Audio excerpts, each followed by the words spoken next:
Mortgage One Studios, Russ Clark with you, live on a beautiful Monday morning. I think it's the last day. Well, it's the 29th. Tomorrow's the last day, 30th. So I think I put the 30th down. I may be a day off. I'm looking forward to the last day. I don't know, not really. Before we get started, all content presented on the Russ Clark Show, including statements made by guests, commentators, and callers, reflect the personal opinions of those individuals and is provided for informational and entertainment purposes only. These views do not represent the official position of Mortgage One Studios, its owners, employees, affiliates, or partners. Mortgage One Studios does not endorse, verify, or guarantee the accuracy, completeness, or reliability of any statements made by third parties during programming. But I'll do my best. Phone lines are open. No guests today. 928-941-0304. And I have already got a ton of comments I can't keep up with right now. I will try.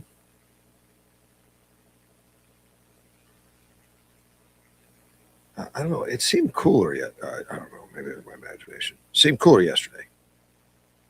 Yes, it's warm, but it's not. It wasn't oppressive. I don't know what it is. It must be the humidity.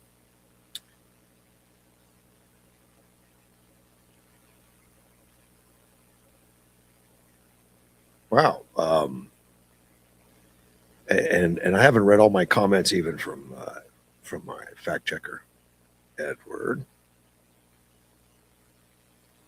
There's a truck out, and I forget who first mentioned it to me. Somebody called and told me about the Slate EV, electric vehicle, the Slate truck, and I was intrigued. I went in and looked at it a little bit. Let me see this article. There's more to it than minimalism. Oh, here we go. It's like what the Slate truck is a very low cost EV, entry level, 25,000. Yeah, that's right here. It started $24,950. So 25, and that's ready to run. I mean, it's out the door. And the neat thing about it, you can only buy one. There's only one model. That's it. Take it. That's it. 20. I guess that keeps the price down, $24,950. But once you buy it, there's you can change it in many ways. You can make it an SUV, keep it as a truck. There's a lot of bolt-ons, add-ons, and they don't come loaded. It comes ready to drive, and oh wow, this article's a little messed up. It comes ready to drive and all that. It doesn't come with a stereo, but you can hook your phone up to it. So it's no navigation system, but you hook your phone up to it, and most every smartphone, or at least every one I know, has that available. So it integrates into the truck or whatever, and I don't even think it comes with speakers, but there's places to put them. It's all kind of neat. It can look like an SUV, a truck. It's plug and play. You can bolt all that stuff on. I just kind of like it. I haven't driven one. I think I read there Edward drove one. Let's take a phone call. Mike, good morning. Good morning. How are you? Man, I'm doing well. It's early Monday morning already. You're ready to go. Oh, I've been out already for a while. I've been up for well over an hour, and I don't get up as early as you do, but I do wake up. Yeah. I look forward to coming in. That's the only thing. I rarely hear my alarm, man. I rarely hear it. It's I get up long before then. Isn't that crazy? Yeah. Never thought I'd ever be like that. Can't wait to get to work. My dad taught me as a teenager to set an internal alarm. You just tell yourself, I want to wake up at this time. Yeah. And I don't know if it was just coincidental or what, but it seemed to work. I usually woke up right around that time. There's a lot of tricks. There's a lot of tricks. It does. It does work. I think it does. Now you had kids that you got to get up and get ready for school, right? Do you ever have any problems waking those kids up? Oh man, my daughter is total night owl like her mom. Uh-huh. I cannot drag her butt out of bed have to sometimes have to go back and Well, see, get her going. in my house, because I'm generally up early, and I could be out of the house before it's time for them to get ready for school. But at one point when I was married, my wife was so frustrated with the kids, and they were, one was in high school, one was in junior high. You know, the daughter was younger, and she came to me and she says, you know, how frustrated she was, and she was unloading on me on what a show it is in the morning of getting up, not getting up. They lay back down, all kinds of stuff. She said, so it's your responsibility. You handle it from now on. You just do it. And obviously she was kind of fried a little bit. And I said, no problem. I just went into being a mean face. No, I just went into the boys' room, and he was on the computer, so I'm not kind of ignoring me. I said, hey, bud, I need to talk to you. He says, yeah, what is it? I said, Mom says I can't wake you up. I mean, Mom says it's my job to wake you up now. He said, okay. And I said, but I'm never going to do it. And he froze and he looked at me. He said, what do you mean? I'm never going to wake you up. You're not a child. But if you need something to help you, let me know. I'll help you. But otherwise, you're going to be late to work or school every day, and I'll just take you and explain to them that you're just a malcontent or something. I don't know. Yeah. And he said, well, would you buy me an alarm clock? I said, jump in the car. We went and got him an alarm clock set up. I never once walked in his room, woke him up. He was up every day because he knew I was serious. I'd let him sleep in. He would be embarrassed to go to school late. and my wife was mad at me. Sure. Because I was lazy. I was lazy. Like no. You don't want to wake him up. And then mad at him for, why do you get up for your dad and not your mom? You know, that kind of stuff. But it all worked out. I just, I'm just different. I see why you moved on from that marriage, buddy.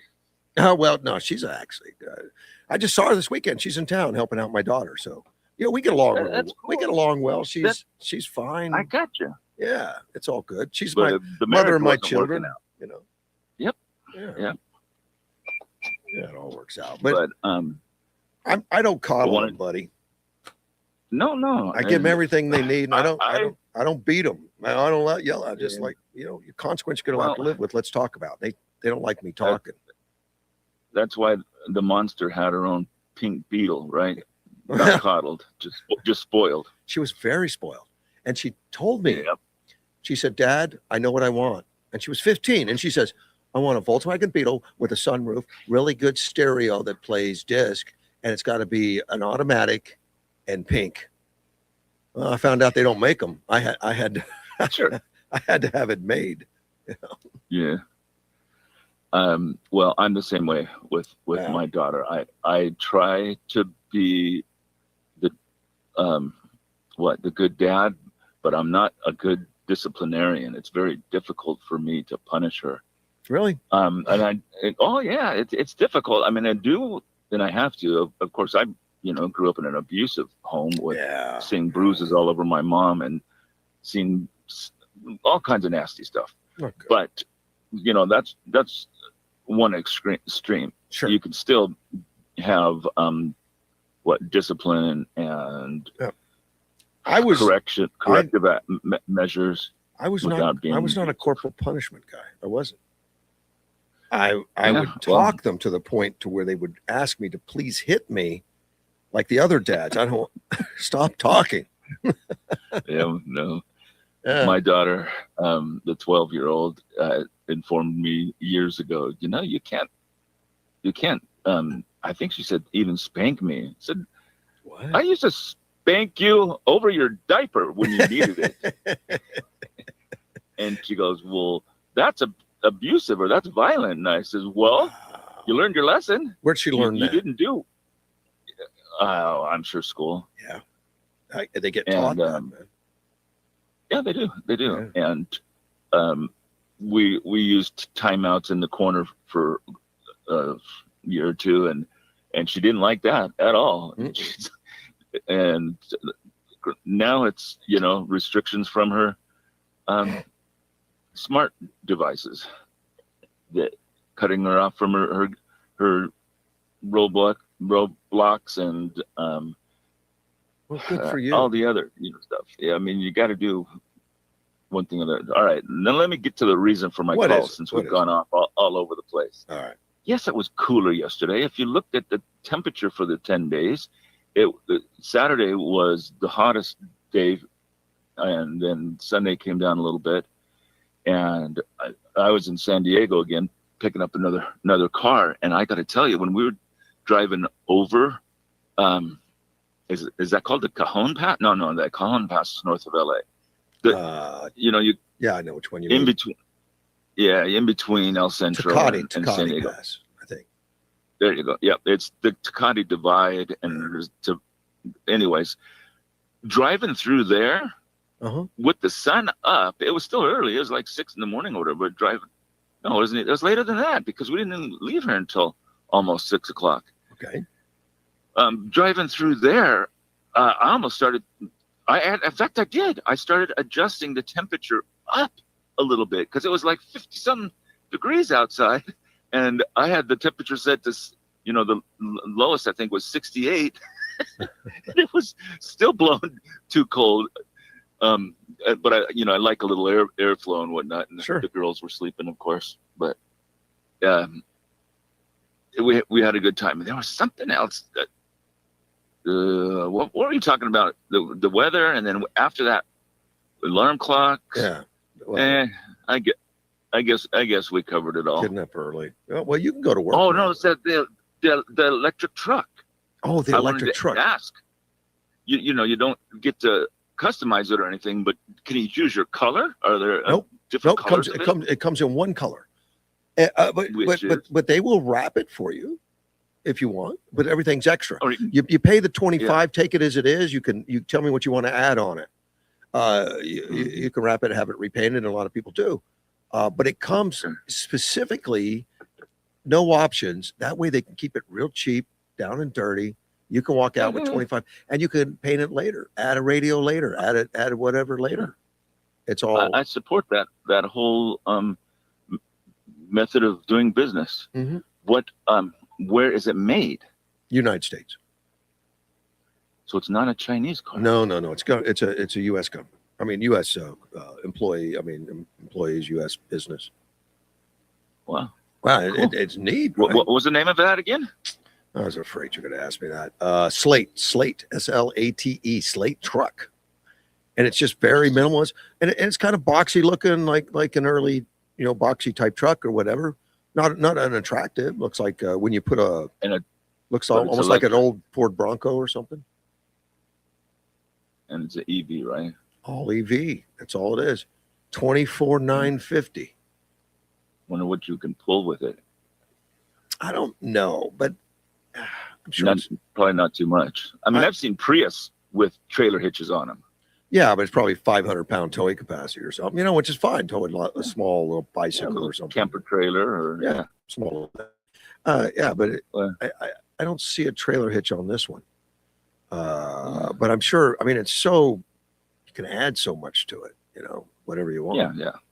I like the concept, and I bought a Mitsubishi Tredia many years ago, back in the 80s. That it didn't come with any of that stuff. It didn't come with air conditioning. It didn't come with radio, stereo, or anything. And I bought it plain like it was, $69.99, just like it was. And I didn't even take it home. I just put it in the shop. Said, okay, add the air, add this, and I did it for half the price if I'd have told to do before delivery. But after delivery, if I wanted to pay cash, it was half the price for all that. And I kind of enjoyed that. You got to have air in this climate. Oh yeah. But the reason I find it interesting is because I've been going to pick up cars at the auction in San Diego. We get them from several different auctions in different places, and we get them all other methods as well. Every car in a lot wasn't necessarily a auction car, but I'd say the majority of them are. Okay. But I get a flat rate to go out there and pick them up and bring them back. If it needs gas, I got to buy the gas. I have to pay my own gas out there. Oh. If I need to pay a second driver, which is the only way I can do it, I can't get out there unless I took a Greyhound and then an Uber to the actual auction. Right. But he made the comment the other day that I needed, instead of buying the Highlander, not from him and not from Rahimi, which everybody warned me, oh, don't tell him, he's gonna be so mad. But screw it. I talked to him for probably around 2 weeks when I got all signed up with Navy Fed, and I said, look, dude, I've got a check in my hand waiting for the payee to be filled out, the exact amount, and signed over. Find me a car. And he never did. He never did. He put it off. So finally I went and got the Highlander, and then he started criticizing me because I can't pull much with it. He says, well, I didn't buy the, and the other guy, the salesman was there before. So that Highlander's going to get like half the gas mileage you get in your Prius. So one, I didn't buy it for replace the Prius for economic reasons. I bought it because I wanted it, and it's it'll do 8 passengers. Yeah. So it's not even apples and oranges with the Prius. And then the other thing is for the truck, I didn't get it to tow heavy trucks. No, I got it for my own reasons, and I'm very happy with it. It's beautiful. But he was telling me yesterday when I was coming back that I should have gotten a truck and a trailer so I could just go by myself and put them on there. Right. And he does that he does that all the time. But the thing is, going to San Diego, we spent probably 6+ hours yesterday clothes shopping for my daughter, and the other times we've gone to the beach. I mean, it's fun to take the fam and go there.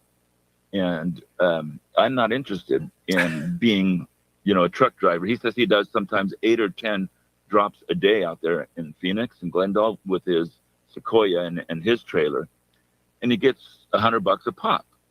So $800 to $1,000 on a really good day, but that's an awful lot of moving cars. That's a lot of work. Yeah, it is. Yeah. And in the summer, no thanks. Yeah, I like sitting in my air-conditioned office and trying to sell cars when people come in. What do you care about? Quality of life? What are you worried about?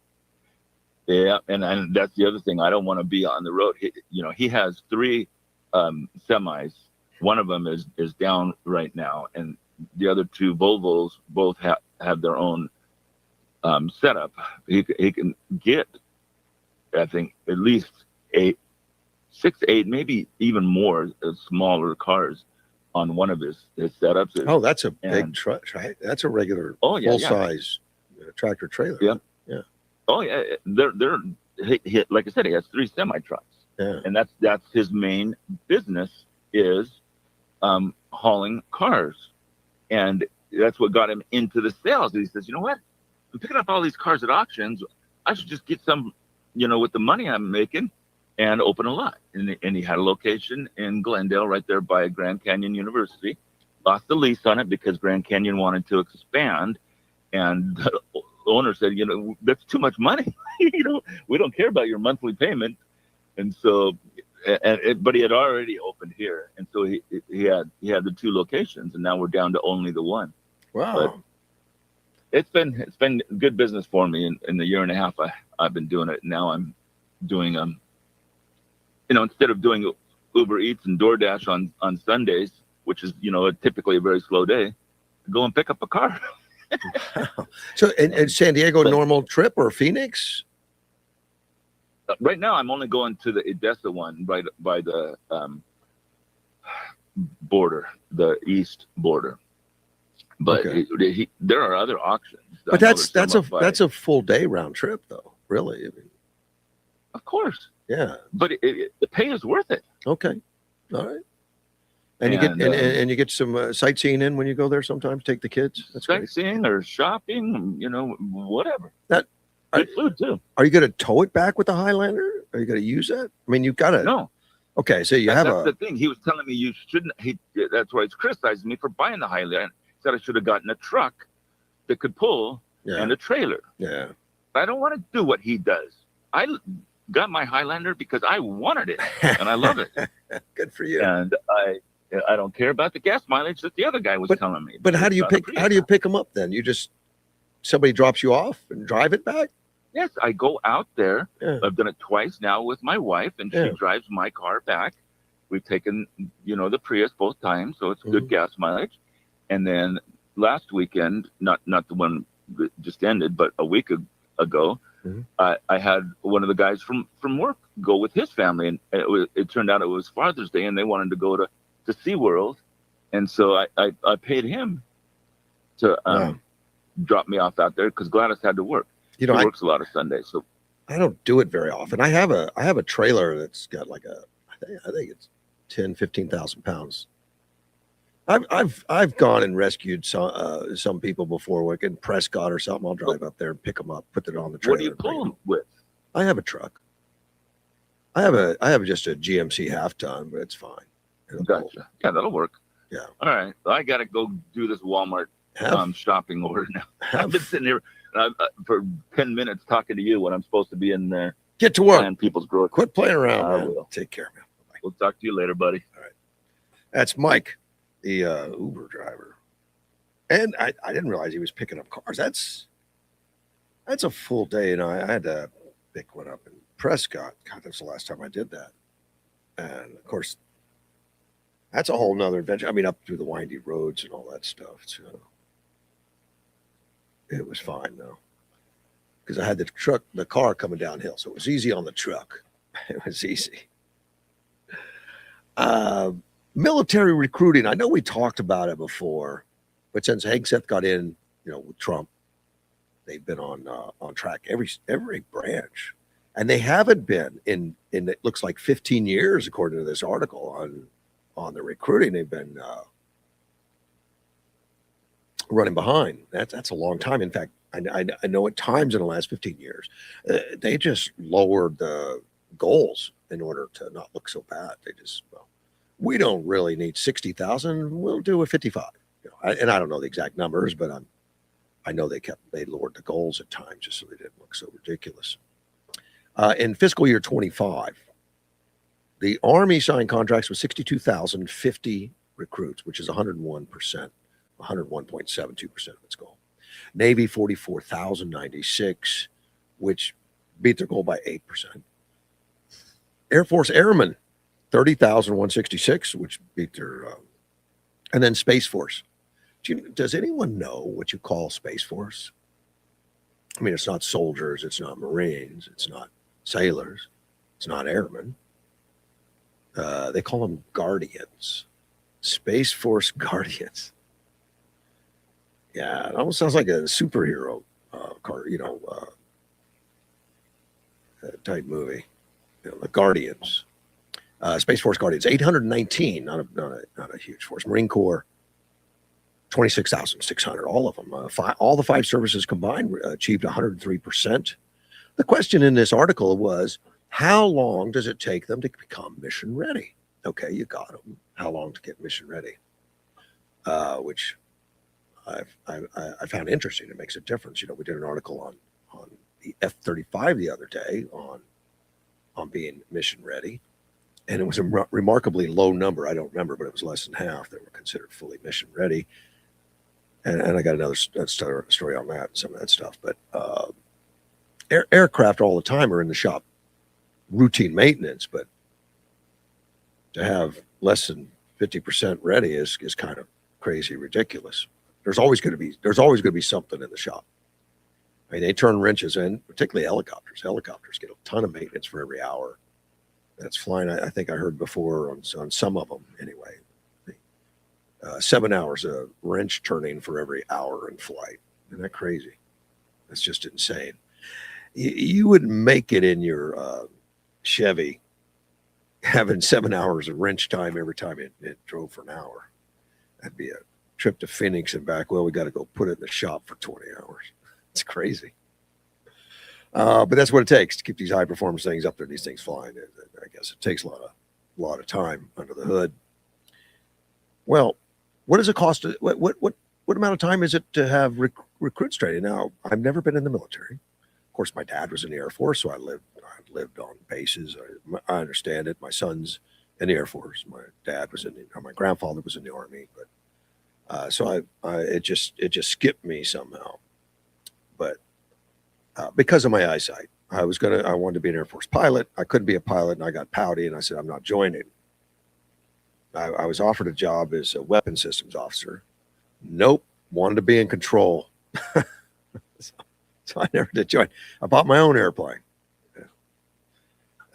but it skipped me. But I'm always intrigued that when we know boot camp, initial training, and all that kind of stuff, and I didn't realize how different it is amongst the. But that's not the end of it. I mean, how long does it take to train a pilot? That could be more. It's much more than a year to get a pilot training and all that. Okay, but there's initial training, occupational schooling, technical certifications, security clearance, possibly requirements for many things, and then joining operational forces can be. And I think training is continuous anyway. And everything I've ever talked to military people and everything else, training is something that it never finishes. But you can still be mission qualified and contribute to military readiness, even if you haven't received all the certifications you're looking for. I would assume. And then as like in any business, you may start in one place and keep training for that next position and stuff. But Congress wants to know, and there's no single timeline for fully mission capable, and they vary very significantly. Qualified service members in a matter of months, you can produce administrative field producing in a matter of months, while highly technical special operations, more than a year, in some cases several years.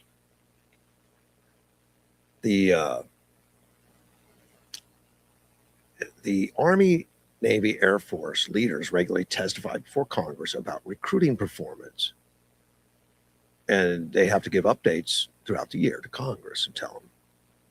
But they want to know readiness, just like they do on aircraft. Okay, you've got 800 aircraft. How many are mission ready right now to fly? Great question. I'm glad they ask it. The Military Times asked the Department of Defense whether it maintains a department-wide metric measuring the average amount of time required to move recruits from accession to operational qualifications, and if so, whether that information is reported to Congress or made publicly available. Well, they said the military services for information accession to readiness timelines. They said they don't really report that. Federal law requires the Defense Department to maintain a comprehensive readiness reporting system. I guess it's not very thorough. It's not ready to go. Initial training, like combat arms, technical specialized career fields, often requires substantially longer pipelines, highly technical fields, including cyber, intelligence, nuclear specialties, 12 months or more. Special operation pipelines frequently well beyond a year. So, man, I think it would be kind of hard to pin that one down, that number, when you're talking about the whole thing. And boot camp, we all know that boot camp is something that every military has to go through, I guess, every military. I thought they were all standardized. They're not. Infantry recruits complete one station unit training, which typically lasts 22 weeks. Marine recruits spend 13 weeks at boot camp, and then they just move on to other combat or infantry or whatever it is, depending on whatever. Navy recruits 9 weeks recruit training command before you go to school. And then it depends on which job. Air Force, 52 days, 7.5 weeks basic military training. Yeah, but then to try to get into some of those technical fields, I mean, it's going to take a long time. Cyber, special warfare field careers. Space Force Guardians just use the Air Force. Basic training, anyway. Navy officials said readiness generally measured through demonstrated proficiency rather than time spent training. I like that. That's according to the Public Affairs Director. Sailors first complete initial training and then continue qualifying at their commands through warfare qualifications, emergency drills, and multi-level training. So our readiness is not an answer I think they have. And it's also explained that it's a continuous process. So I guess you could be mission capable for one thing, training on the next one. Are you mission ready? Yeah, probably. But with so many people coming in, the Congress has been asking the military, what's your readiness? According to this article, they can't come up. It's not an easy number to come up with. Not easy, which I find interesting, and it's a lot easier for the aircraft. Either they're ready to fly or they're not. There's a lot more certification. Military. Let's talk about Kelly. Mark Kelly. He was in the military.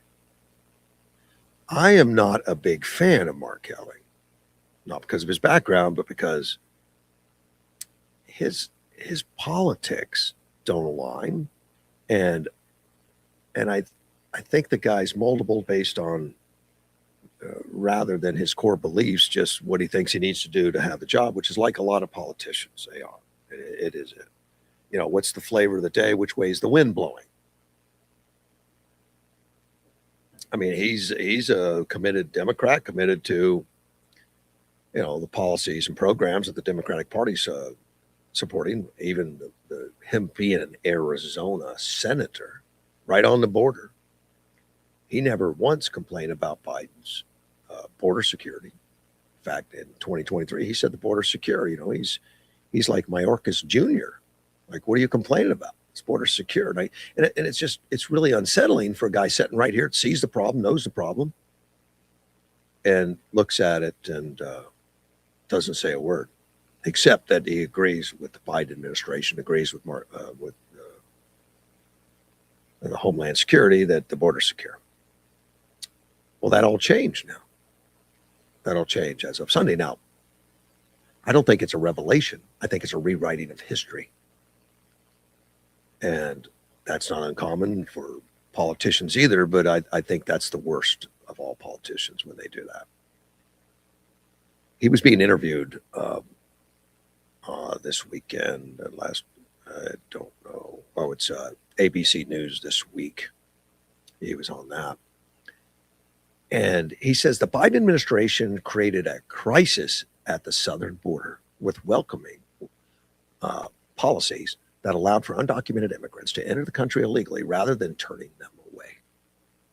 He was standing right here as a U.S. senator, watching it with eyes wide open, and said the borders are secure.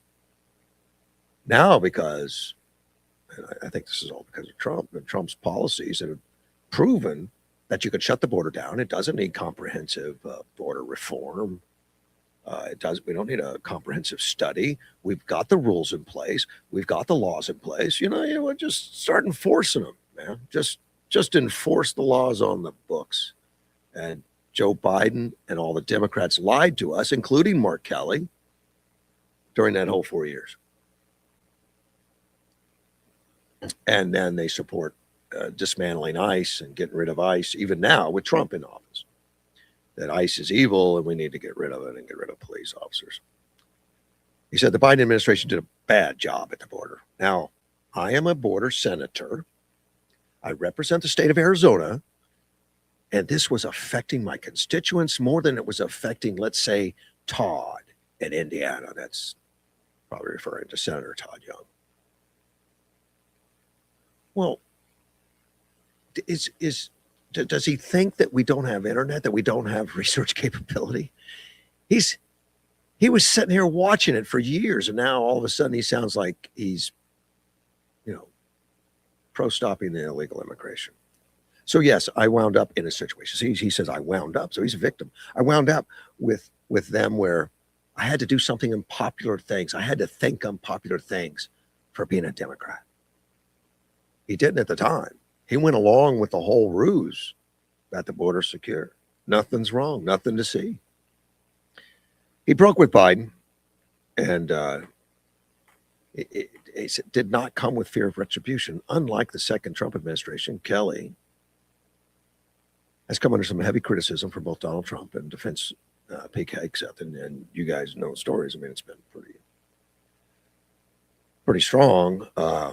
Kelly said something, I think it's harder of the Trump's second administration. Trump, because Trump accused him of seditious behavior, punishable by death. I don't think he's. Let me say. I think what Trump says, if it's treason, it's punishable by death, or treason is punishable by death, or it could be. I don't think he had a verdict of that, but he definitely said that was a possibility, along with other members of Congress who had served in the military that encouraged service members not to follow illegal orders. And that was old Kelly of doing that thing with don't follow the orders that are illegal. You don't have to, and inferring that Trump gives illegal orders, which Trump cautioned and said it's treasonous. Hegseth, he did. He censured him and pulled his rank down. Of course, even though he's retired, he still is required under some military code, military laws, to not do some things and not try to hurt the country, or he loses some of his retirement benefits and all. And Hegseth took that away from him. Of course, a judge overturned that.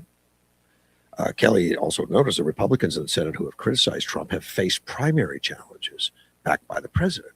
So I guess what he's saying is there's such an authoritarian Trump. Every president has done that, including Biden and Obama. That if somebody is a mess, they're going to pull their support. There's no question. Whether or not it's criticizing Trump or not, I have no idea. Well, in every case, we'd have to look at it. But I think, yeah, they've universally probably criticized Trump, but I don't think that's the reason they were primary. They're primary because they supported bad law or did not support good laws, whatever it is, and at the same time criticized Trump. And I think it's up to the voter. Kelly says, we understand the complexities of our own individual policies, politics, and certainly how complex it is. Now, see, I start pulling back when people start saying it's so complex, generally just inferring that you don't understand. It's just too complex for you to understand, especially for Republicans with this administration in particular. I'd say in this situation, it's easier to be in the minority. And he's feeling sorry for poor old John Thune, because Thune's facing pressure from the White House to pass new legislation altering voting requirements, which he is, a SAVE Act, and he should be. And is that the Trump administration? Well, I think it's more like 85% of the populace. And for some reason, Thune is just not on board. He gives some lip service to it, but he doesn't really find a way. Kelly says to be in the majority and the leader of your party is, fair to say, very unconventional about how he approaches his job. And that's what he talks about Trump. Trump's unconventional. Yes, unconventional. He actually does things to fulfill promises. He actually does things that's for the good of the country.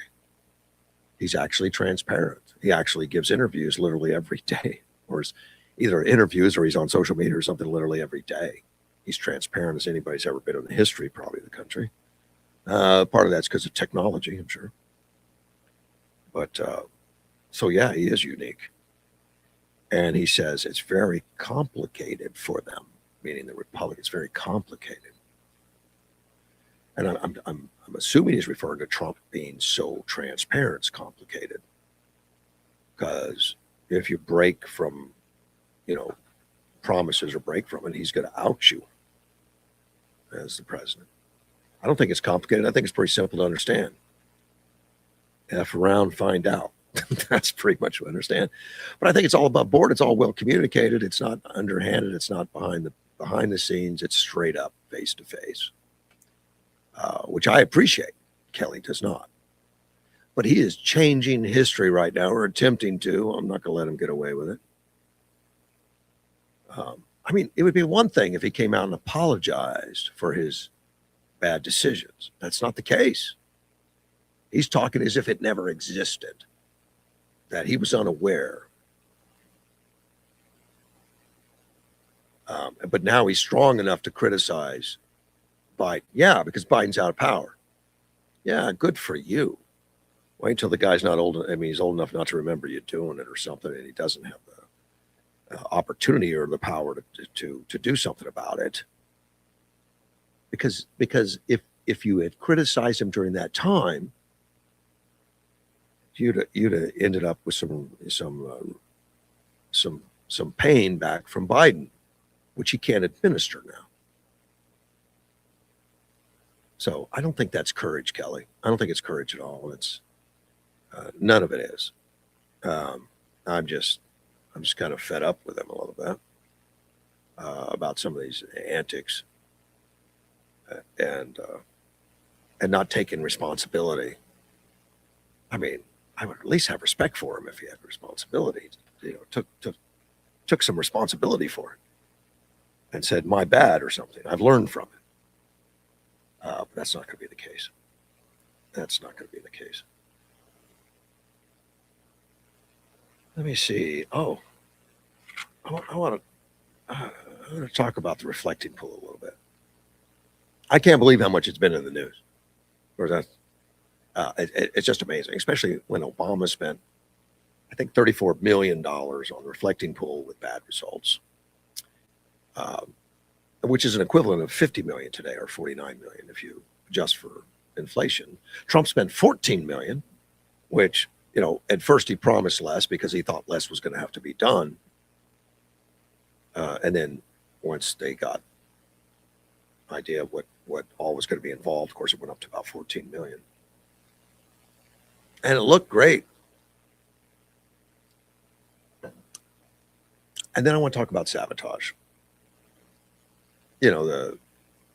Right now it's fenced off to stop the sabotage, to stop it from the left that is out there cheering on the algae, which of course is perfectly legal.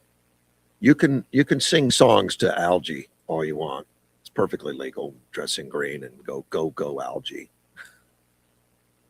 It's disgusting and horrible that you have such excitement that there's algae growing in the Lincoln Memorial reflecting pool when, especially when Trump made sure there was some apparatus in there, some microbubblers or something in order to stop that kind of thing. And of course, the pool got overwhelmed. And the first thing we hear is that it was overwhelmed because there was algae growing in the pipes that sat still. The pipes were stagnant for a couple months while they were doing it. And they said, well, when they turned on the pipes, the algae came in and it bloomed and all that stuff. Possibly, I don't know, but that was excuse. And the Lincoln Memorial reflecting pool has a history of algae, as we know. It's anywhere from a foot deep to 2 feet deep or something throughout the whole thing. It's very shallow, and when the warm weather, which we've been having, it's kind of perfect for that, the sunlight and all that stuff. Perfect for algae. So there's been a history of it, but Trump was working to stop it, stop the leaks, which over time, it's so old, built in 1922, and all that. And then there is the blue, and I want to talk about the blue, and the left is just obsessed with the blue, like Trump's obsessed with the blue.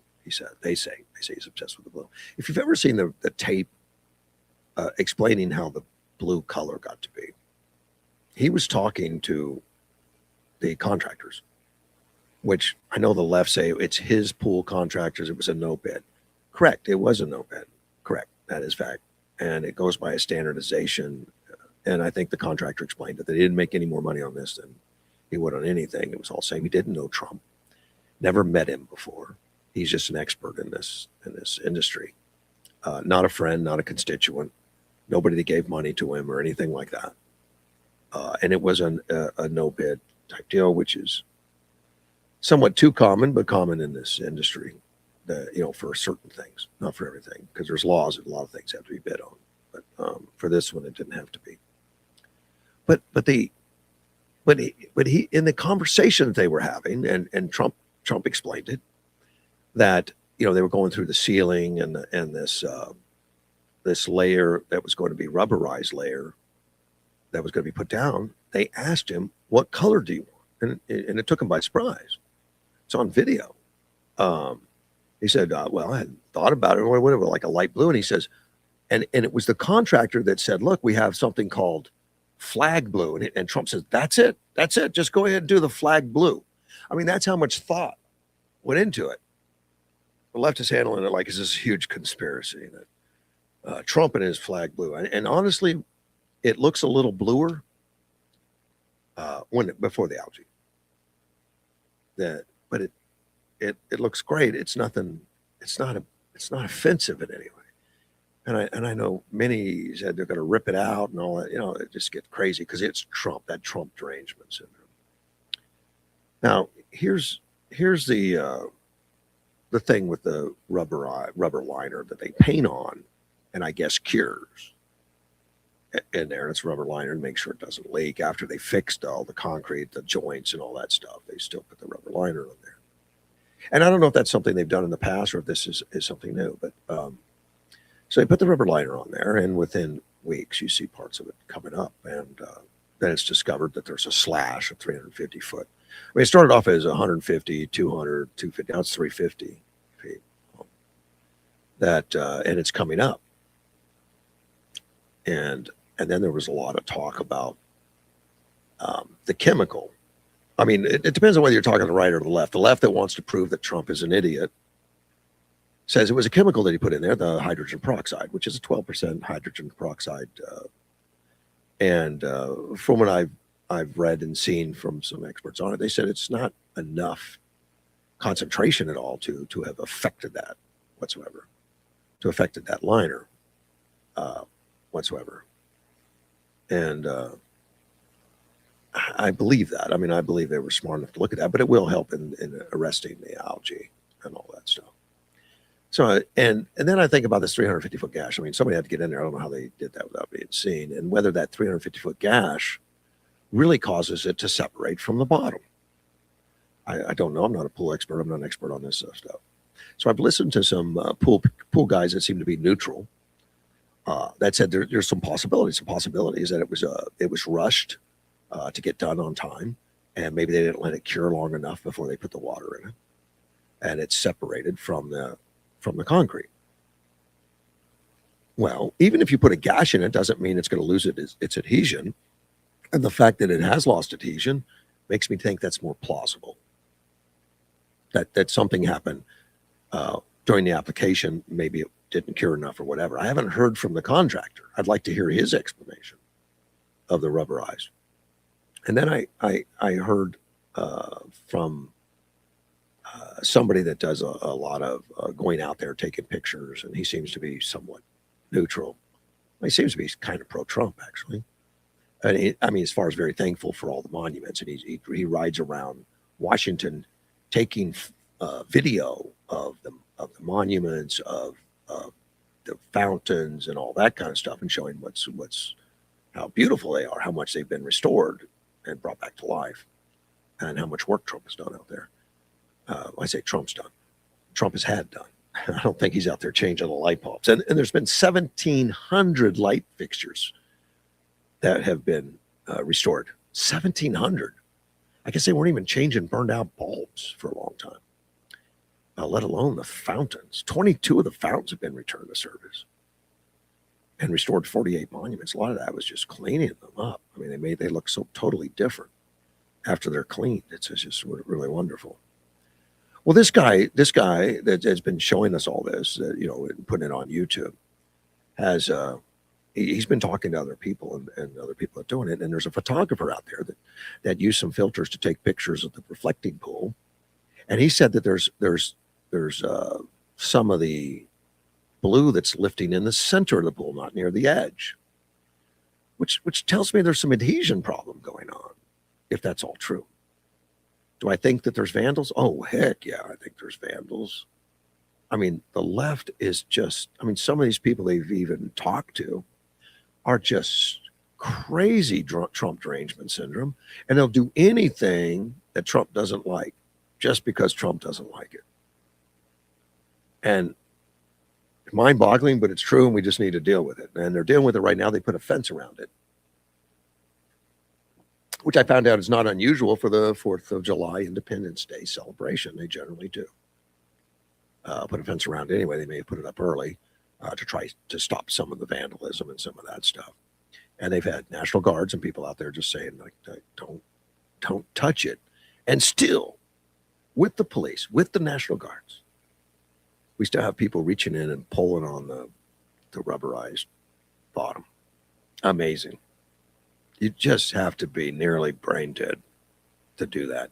And they say that the possibility of jail time is like 10 years. It could get 10 years for that, which probably sounds a little ridiculous, but if that's what's on the books, that's what's on the books. I don't think a judge would do that, but it's available. Well, Trump has said they ripped a 350-foot scar through, and there has been some chemicals in there. I know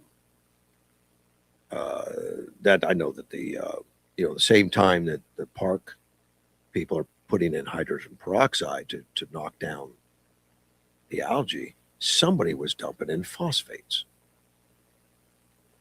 And the way I found out about that, there was a news crew that gathered a bottle of the water and took it in to have it analyzed. And they came back very proud. They says, yeah, there's phosphates in there. Well, somebody had to add that, and it certainly wasn't the park police.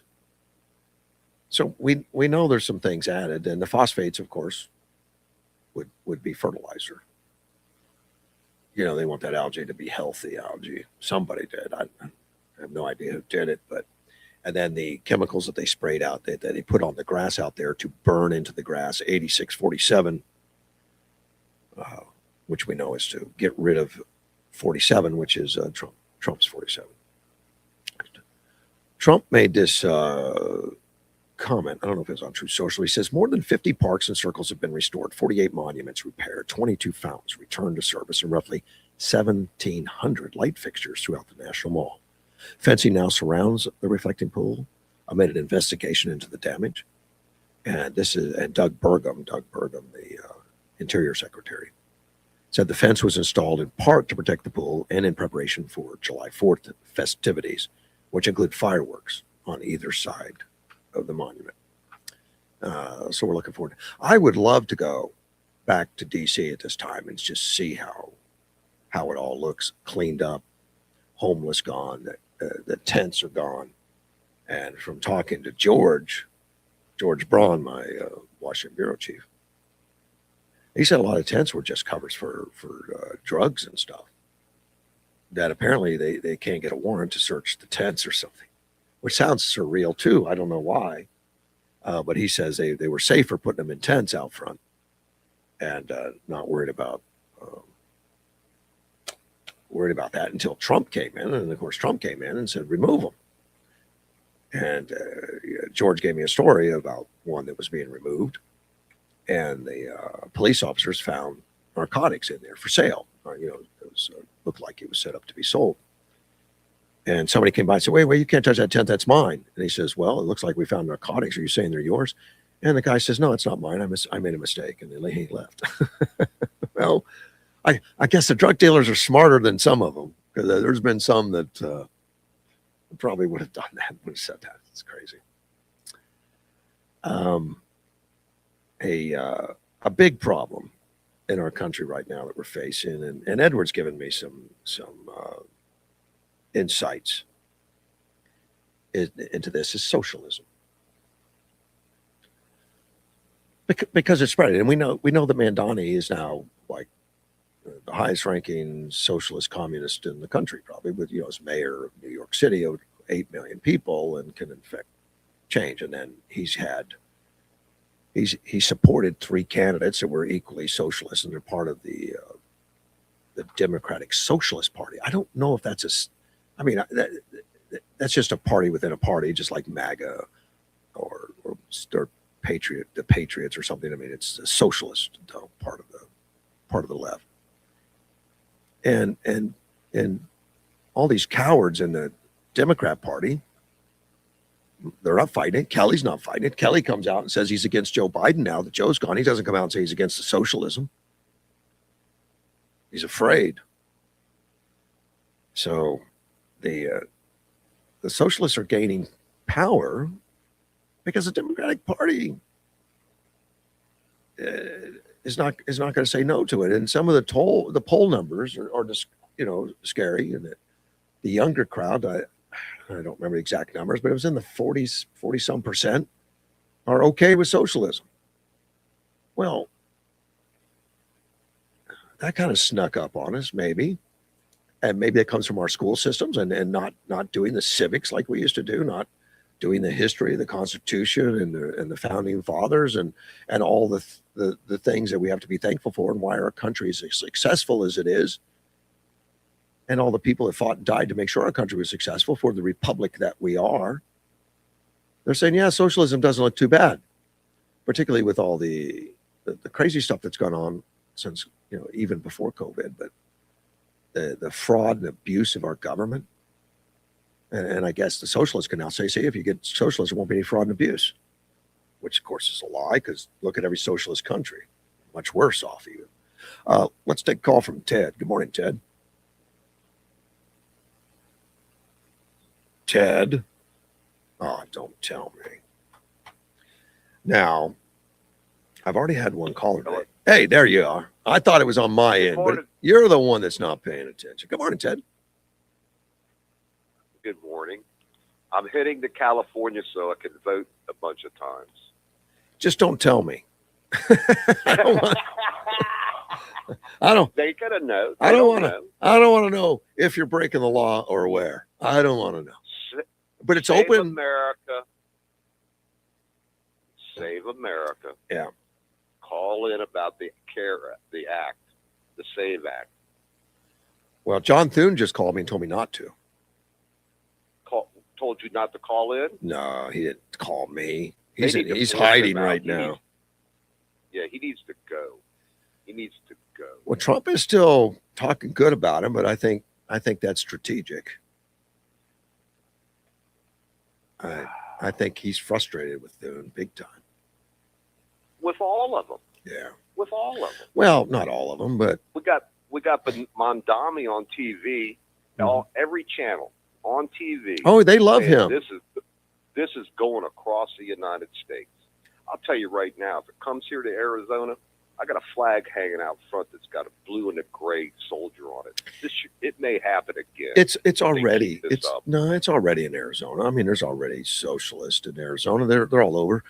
But they've been laying low, but they're not laying low now. Now they're emboldened because of Mandani. I know. They're emboldened because of this last few thing, and the press is loving it. You know why the press is loving it?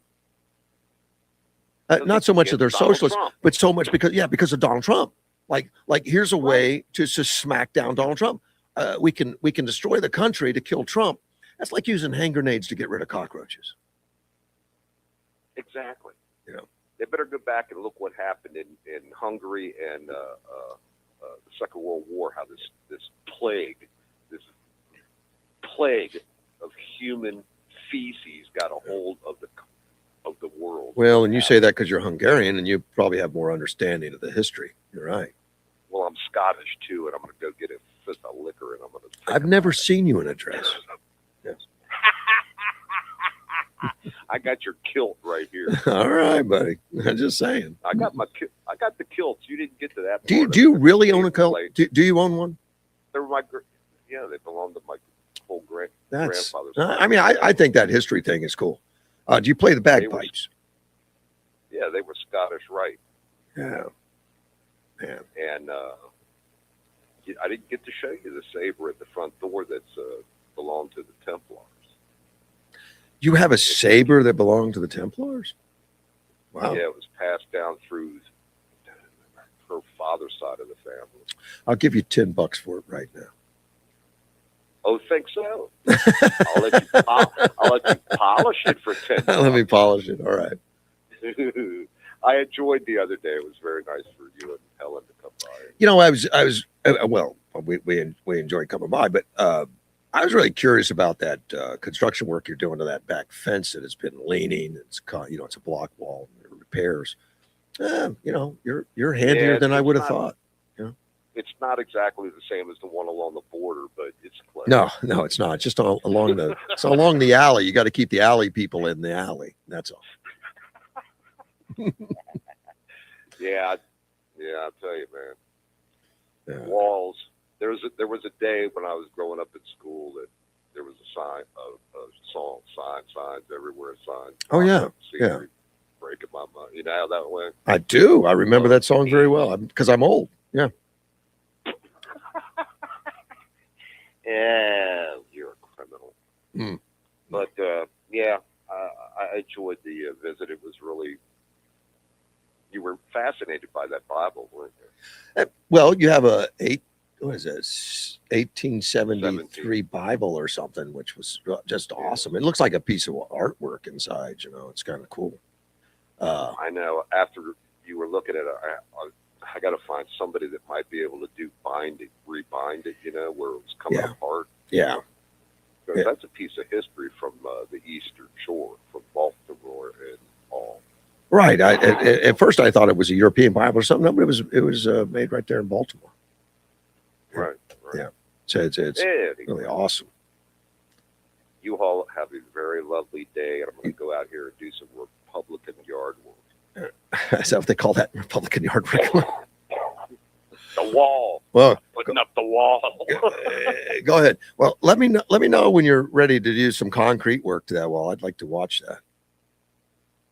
All right, I'm floating on how to do that lower section, whether it's just pump it full of concrete or reblock it. I just don't know what it'd be best because of the destruction caused by the city and the power company. And that palm you have in the backyard. They did a lot of it. But, well, the palm, I told you that was like a foster child. Yeah, but it wasn't planted originally there. But I think. I don't know exactly how you do the concrete, and I know you said you could put up some boards and stuff to make a form, and then pour it down from the top. But I'd like to see you do that. But you've worked with concrete before. If it were me, I'd put new blocks in. That's all. Yeah, but see, then you don't have rigidity because I can't. Some of the mortar is not going to be where you're. No, it's old. Coming into the old.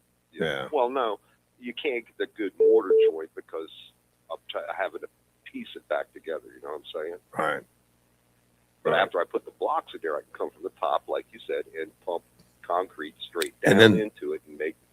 Right. And then your strength will come from that, not the mortar, anyway. Right. It'd be like the Hoover Dam. Good. Good. A lot of people died doing the Hoover Dam. You be careful. I know. I forget how they figured it out. We used to do it at Fachita. They didn't like me asking about it, but when you figure out the contracts, the bids, you've got to put in that death, injury, all that stuff goes in. Well, that major construction is dangerous. It is. There's so much heavy equipment moving all over the place. Yeah, I told you about the one that one of our employees that was killed out on the top side of 695 in Townsend, Maryland. Did I tell you about that? Yeah. Where he was working and the car came around speeding and jumped the Jersey wall and killed him. Yeah. Police officers work with that all the time, man. It just a freak thing that you be on the side of a road writing a ticket and somebody will swerve over 3 feet, fall asleep. I don't know what happens, but it's dangerous to work around that traffic. Oh, I know. I mean, when I first started with Fachita, they took me out there to one of the heavy sites near D.C. Mm-hmm. and showed me exactly how to enter that property and leave it. Never get near the Jersey walls when the traffic was out there. Right. And a couple other things I had to be aware of when I went on site. Yeah, and most people wouldn't even think about that. Like the traffic's moving fine, everything's good. We're on the other side of the wall. We're out of harm's way. No, you're not. You've been around D.C. during rush hour, I'm sure. It's not as fast as L.A. or anything, but it's enough. And you got too much mixed vehicles. You got tractor trailers, medium-sized trucks, and cars. Yeah. And government workers. Yeah. Anyway, I'll let y'all go. Thank you, buddy. Take care, man. You have a good day. You too. Bye-bye. That was Mr. Ted. Yeah, I went out to see his construction because I have a backyard that has a concrete block wall that is leaning towards the alley. And to fix that, I mean, I would assume we could somehow pull that back up somehow. And that's what he did to his wall is pull some of it back up. And I just want to see the process, what it was, or if it's worth it, or if I could leave it like the Leaning Tower of Pisa and just call it an attraction. Maybe. Let's take a call from Sandy. Good morning. Good morning. Yeah. I have a list that last week Speaker Johnson put out about the socialists that ran and won in New York. Okay. And maybe this would help energize our side. I don't know if it would educate the young people or not. But he wrote, part of what he wrote was, these radicals who have ties to terrorist groups and have openly said they want to, number one, abolish borders and immigration enforcement. So everything President Trump's done that people seem to like, they want to just get rid of that. They want to grant mass amnesty, even to criminals and terrorists. The third one, they want to decriminalize trans prostitution. Number four, use taxpayer dollars for transgender surgeries. And the next one, abolish prisons and defund the police. So they want to let everybody out of the prisons, mass murderers, you name it. Next, impose Medicare for all. So I don't know how the government can continue to exist with that. They can't. And then abolish the Senate and replace the President and Supreme Court. They actually want the country run by the legislative branch of the government. And then the next one is eradicate America and Western civilization. So they basically want to get rid of America, the country that I grew up loving and continue to love.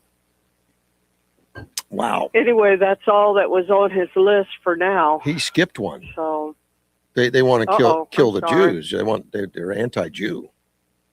He didn't include that in his list, but I do remember that now. I don't know why he didn't include that in his list, but Yeah.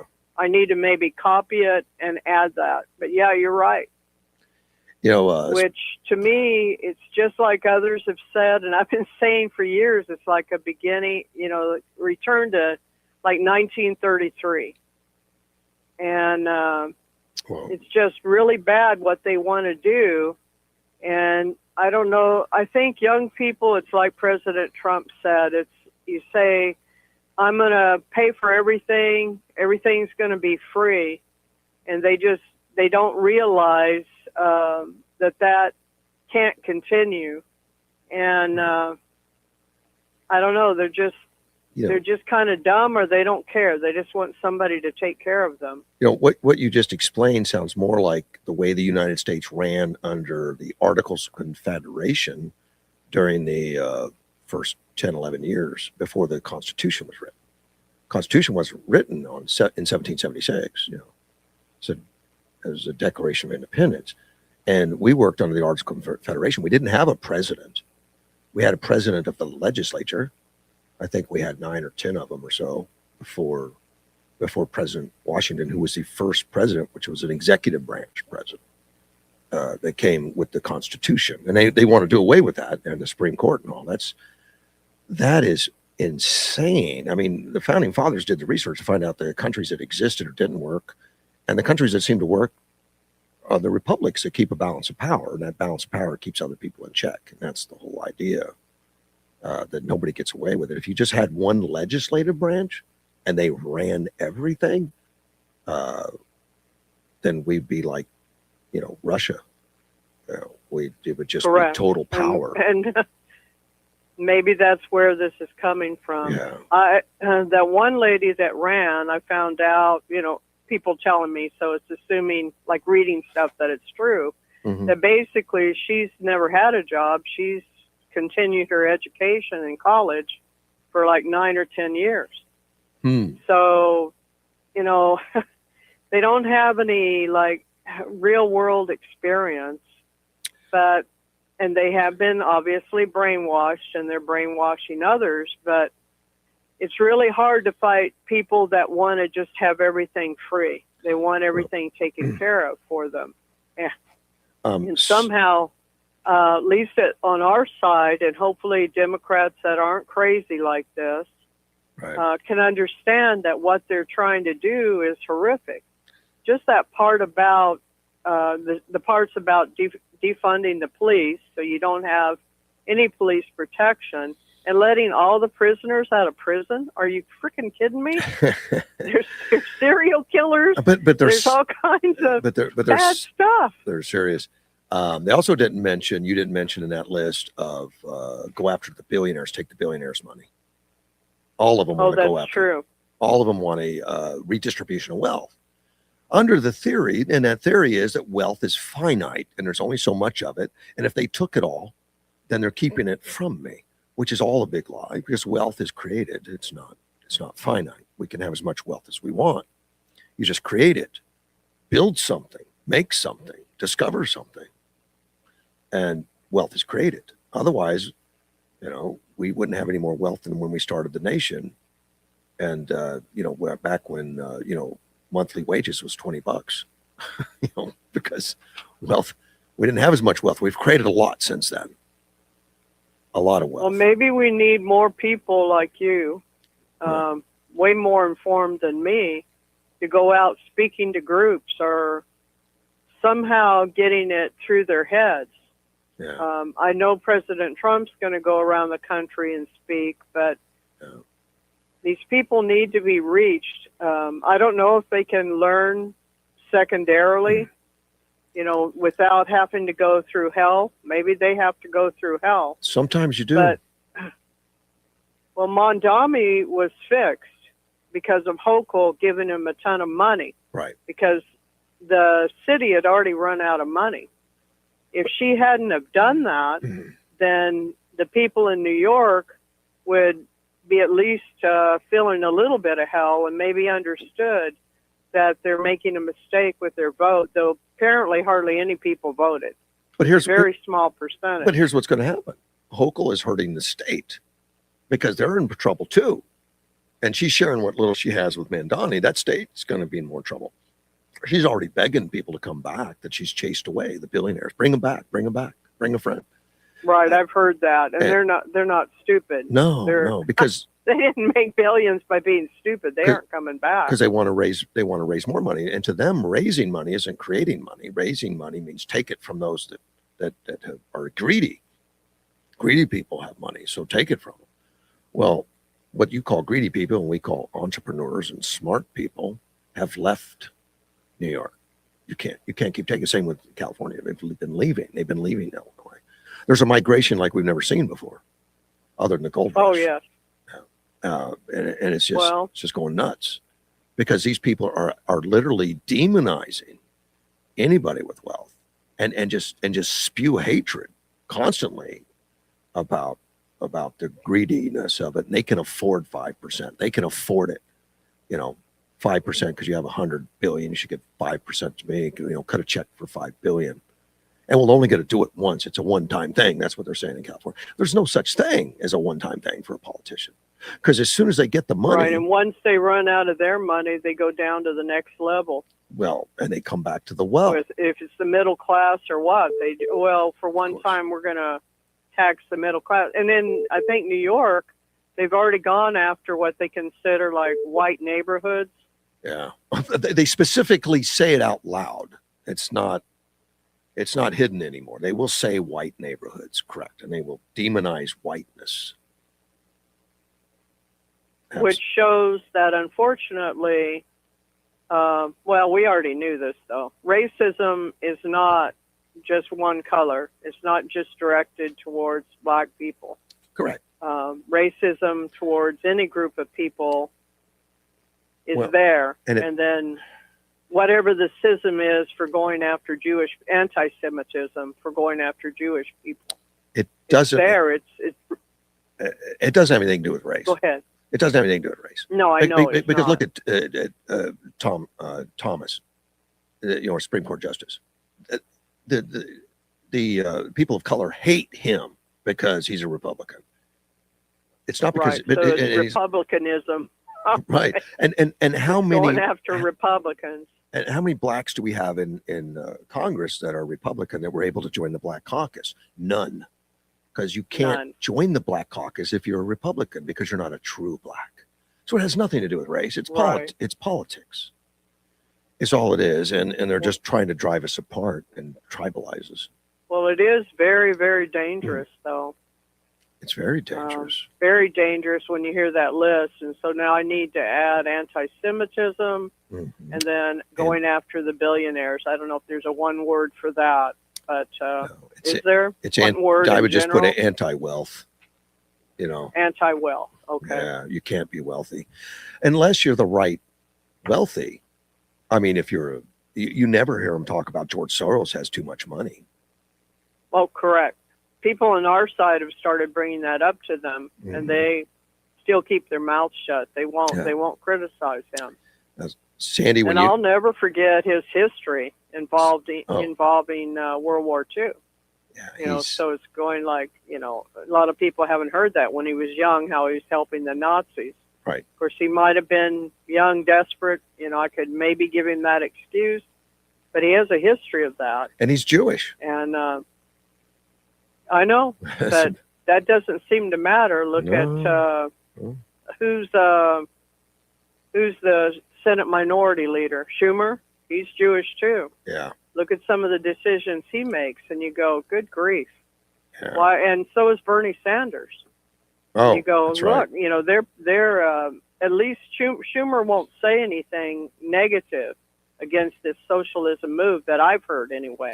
Oh, They're no. going after him, and Bernie Sanders is all for it, and he loved going to Russia, wasn't it? Or I think it was Russia. He His loved honeymoon going was to. his honeymoon was in Russia. Yeah. Right. Yeah. So apparently, their faith doesn't seem to matter to them. No. No. Power matters more. Maybe faith matters to them, but power matters more. I don't know. Don't forget money too. Power and money. Bernie now has a couple, 3 or 4 houses or something. You know. Well, I'll add to this list, and we'll just have to keep adding to the list. But people need to be educated about it. I only know about it because I read. Right. He compiled it. You know, I heard some of these people speaking, but it's nice when somebody compiles it, at least for somebody like me, so I can read it. It's there, tangible, so I can go back and get it and go, okay. That's why I'll make up a new, a revised list. It's so much easier to compile for anything. because they're so much more open about it now. They just don't. They don't try to hide it anymore. They don't talk about it in dark rooms. They're talking about it out in the public streets. And they feel very comfortable with it, particularly now that Mandani's in, and he put in 3 people. You know, he had 3 people that he supported as socialist at one, and now there's no stopping them, that they think. And keep in mind, where they won was very much huge Democratic districts. You know, there's very few Republicans in those districts. I mean, like, Right. That's probably 3/4 or more Democrats and all that. And people that are easily swayed that were heavy Mandani supporters. But the whole country's not like that. But right now, that's getting all the attention. That's Correct. the headlines, and that's what's going on. You know, but Correct. those people are just as evil as you just said. I mean, as far as supporting those ideas that you just talked about, the ones that he just brought in. Isn't the rest of the Democrat Party evil too? Correct. Because they don't seem to want to fight this. And one of the worst one They're is so fearful of it, they won't fight it and say, look, except for a few, we're not going to agree to this. But I think Mark Kelly is one of the most evil because he knows better. Mark Kelly is what? Is more evil because he knows better and he's embracing it, and then he lies about it. He embraced Biden. He embraced open borders. He said he was an open border guy, and now he's talking openly on what a bad guy Biden was because of the border. He was part of it. Oh, I know. He is not a good man. Oh my He just gosh. isn't. When you look at, no matter what those people say about the Seditious Six video they put out, Yeah, that was purposely to undermine the chain of command. correct. That was endangering troops. Right. And other military, not just troops, but other people in the military. That was purposeful.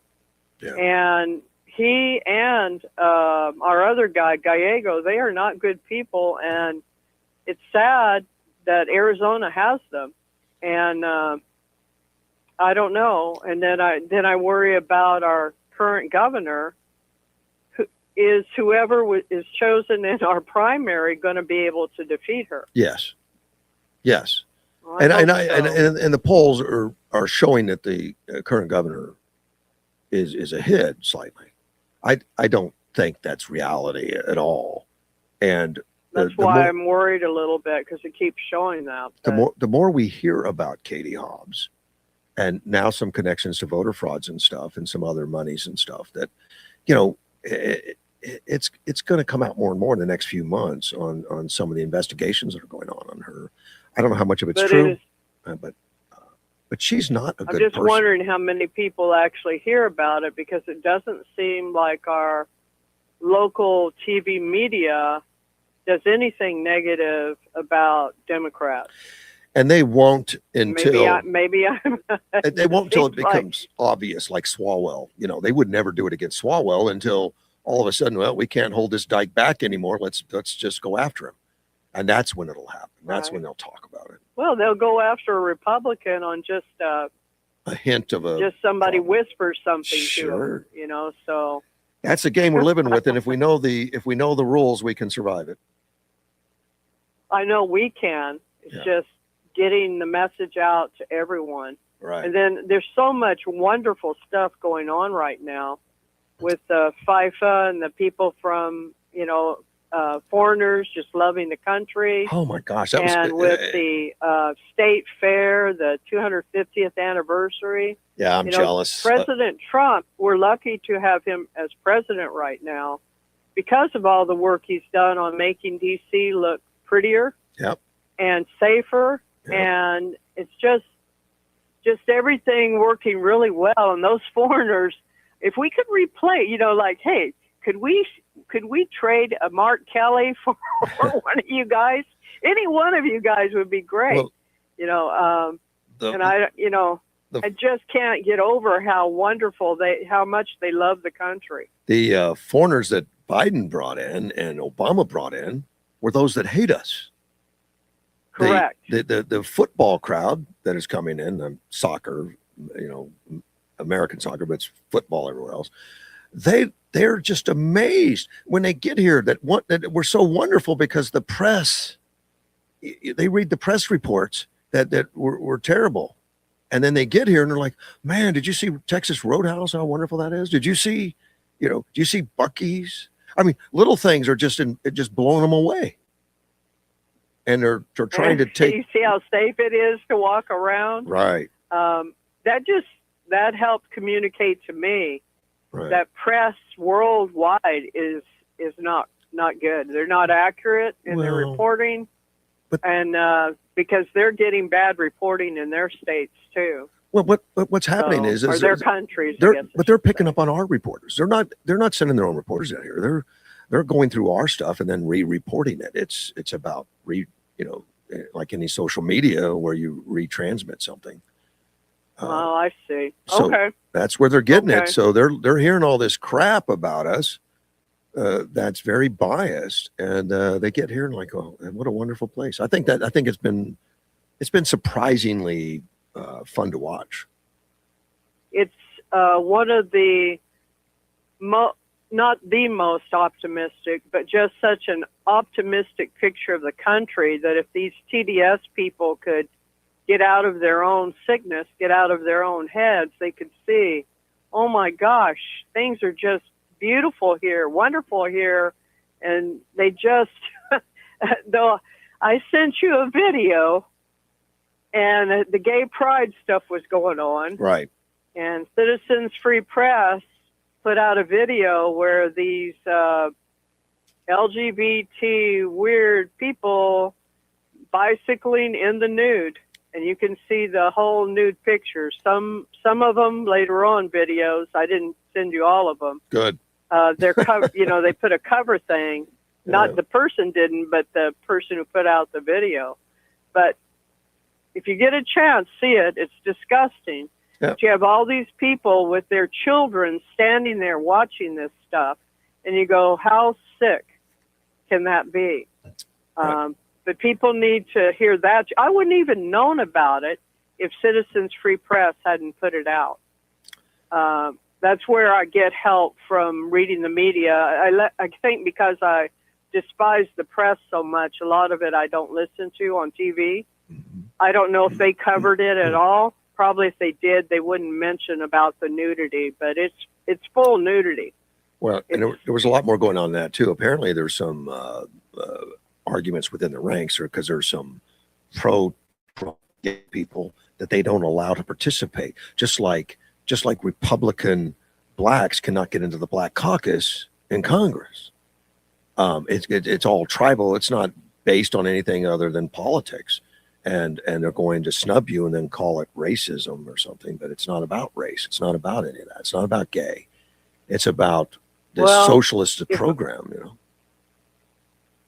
If I was a pro-Trump gay person and I saw what these guys were doing at these gay pride parades, I wouldn't want to be with them.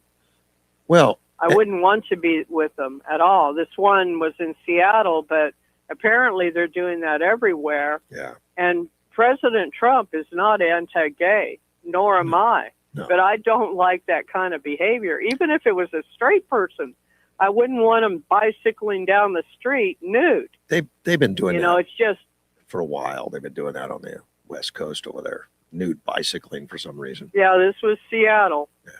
so it's like holy. You know, before my husband was disgusted and he showed me, but before they would have some sort of covering over their sexual organs, but not some places, but Yeah. this is unbelievable. Seattle's in terrible shape too, and it's in terrible trouble, and it's gonna be like Detroit. Well, I visited there years ago, Mhm. before my husband and I were married, and it was just one of my brother-in-laws lived there, and it was just beautiful and just wonderful. Sure. We got to go to the Space Needle and all that, and I just, But if my brother-in-law was alive, he would be just totally disgusted. there was lots of money. Luckily for him, he passed away years ago. They thank goodness. supported business. They put business on. They had Boeing, they had Starbucks, they had businesses growing and supported it. Now they're taking all the They're money. leaving. Well, they have to, because Seattle is not supporting them anymore. Right. Yeah. It's crazy. It's too bad. I'd like to see a revolution towards goodness in the coastal states because they're so beautiful. Yeah, let's make And it a revolution towards goodness in every state of the United States of America. Let's make a lot of our states are good. let's make it a bloodless Man, revolution. we need. Say again. Make it a bloodless revolution, though. Oh yeah. Yeah. I don't mean for Revolution blood to of happen. ideas, I just I would like to see people. Maybe I should have said it this way. Yeah. I like for people to wake up. And there probably are a lot of people woken up. They just don't feel like they have any power. That's the sad part. You let bad people get in power, it's real hard to get rid of them. So Oh, it is, but I know it can be done, and it's been done. So right. You always have a positive attitude. I try. I think I admire you for that. So that's good. Well, But, I think okay, we'll leave it there. Thank I you, better ma'am. add to my list before I forget. I'm going to add anti-Semitism, anti-wealth. Is there anything else? that's all I can think of right now. But when they pop up, I'll let you know.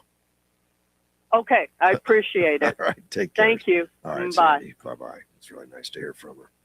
And Sandy sends me a lot. She reads a lot. She sends me a lot. I get through most of it. Let me see. Edward just sent me something that the Supreme Court refuses to hear a case of the appeal of Jean Carroll's $5 million sexual abuse verdict. $5 million? I thought it was like $85 million or something. Supreme Court on Monday, that's today, turned down without comment President Trump's appeal of the $5 million jury verdict.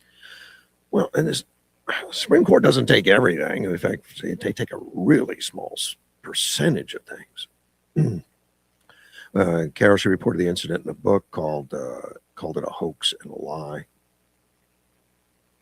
Prompted her to file a second claim for defamation, which that's just so weird. In other words, when when Carol wrote a book about Trump and Trump says, no, that's a lie, it's a hoax, she sues him for defamation and gets $5 million. Unbelievable. Unbelievable. When you're a star, you can do anything, according to Trump. He said it on 2005 that the jurors heard. And he said historically, because he was getting called on that, that's true with stars. If you look at over the last million years, I guess that's been largely true, unfortunately or fortunately. So, Jean Carroll. So if Trump talks, she can trash him all day long. But he can't just say, well, she's lying. That's amazing. But Supreme Court doesn't have to take every decision. They don't. I know that Mike tried to call me while Sandy was on the phone. Let me give him a call back. See if he's busy.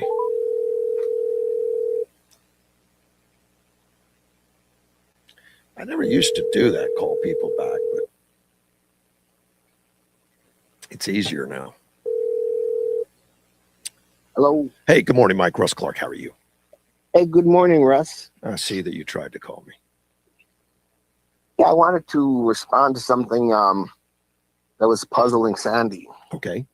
You know, they interviewed George Soros, and these are quotes. Just how evil that piece of crap is. They asked him about what he did. He never apologized, and he said he wasn't going to apologize because if he didn't do it, someone else would. That's what he said. Wow. Think about that. His own people. If he didn't do it, someone else would, and he said, I will not apologize. And, you know, I wonder why Mossad isn't going after him. Well, they don't like him. I mean, there's countries took he's a not lot of allowed gold. in, you know, because he destroyed some currencies and stuff in other countries, Yeah. shortened and all that stuff. But well, those were just practices. He started out with, I think, the Congo, and then he went and he destroyed London's sterling pound, and he's trying to do it to America with the Democrat help. But one of the things I wanted to say was we're coming up 4th of July. Yes. We celebrate the Declaration of Independence. Yes. And, you know, let me just say this. If you are a parent and you say you're a Republican, or you say you're a conservative, or you say you're a Christian, if your kids don't know that constitute the Declaration of Independence by the time they're 15, you have failed as a parent, which is the reason why we are in the situation that we're in now, and what Sandra is hoping we get over. That document, who knows it? Right. I mean, who knows what that document says? And the reason why I say that is it evokes God in the first couple sentences. Does it not? Yeah. Question is, Christians, which God is it talking about? Well, good question. Which God is it talking about? Yeah. Is it talking about Allah? Is it talking about the 100 gods of the Hindu? Is it talking about Mother Nature? Which God is it talking about? And you Christians out there who didn't put up a fight and still will not put up a fight with the that group of people that they had to put block out their genitals, took over God's covenant symbol, the rainbow, without a fight. Well, the Declaration of Independence just labels the creator, their creator, with certain unalienable rights. And that was the chosen. So you want to dispute the God, our God, that God with that word, the creator? No, I don't. So, But that is the word that was chosen. But if you read the history of all the people engaged in it, it was God, of course. And I got to say, in the face of God today, Yeah. you say I'm not saying you. Mhm. A person says they're a Christian. Right. Are you going to fight for that God? Will you fight for that God? And who is that God? And the question comes down to the Sunday going Christian. That they're just Christian for 45 minutes, 55 minutes. Yes, You know, I've had discussions many times about that. Yeah. the question is, and really the Bible does say who that God is if you're afraid to say the name, which is a whole nother story. But God himself says he is the God of Abraham, Isaac, and Jacob. Do you know why it's emphasized with those three names, Russ? No. The reason why it's emphasized with those three names is because Abraham was God tells Abraham, your wife is going to give you a child, and this child is going to represent his people. You won't even be able to count them as sand, the grains of sand. Right. And but it's on God's time, and he and his wife get a little because she's barren. Right. And she's been barren for a long time, and she gets a little anxious, so she has him have sex with her handmaiden, and they create Ishmael. Correct. Okay, and then you have Jacob, who has a twin brother, Esau. But Jacob becomes Israel. Now that is our God, the God of Abraham, Isaac, and Jacob, because it's also the God of Ishmael, which is the Arabs. Right. So that's why God is even differentiating. God is even is taken away from the Arab nations. So we have a 4th of July coming up right now. I hope a father who holds a table reads that, or has their child read the Declaration of Independence, at least so they hear it one time in their life. They should hear. At least so you hear it one time in your life. But we should spend time. We should spend time teaching it in the schools too. And I think the public schools have gotten into pronouns and other crap instead of teaching the stuff that really matters, that roots us into this country. And patriotism becomes evil, and the flag is divisive and stuff. And some of the dumb stuff that's been coming out, it's hurt us a lot, and that's why we have this communism push. The problem now, if you look back, let's go back to the Bible again. Okay. Who were the Assyrians? Who was Nebuchadnezzar and the Babylonians? And what happened with the Joshua? Because God tells Joshua, okay, you're the next up, and I'm going to fight for you. You're not even going to have to fight, because by the time you get there, I will defeat them for you. But then God gives a specific order in this one battle, and he tells them, you do not take the bounty this time. The bounty belongs to me. And people did take the bounty. Yeah. And so God curses Joshua and his army, and they start losing battles. So Joshua goes up to the hill, and he's looking for God, and he meets the angel of God. And read that particular conversation he has with that angel, because it's kind of a double-edged sword, because he knows that's God's man.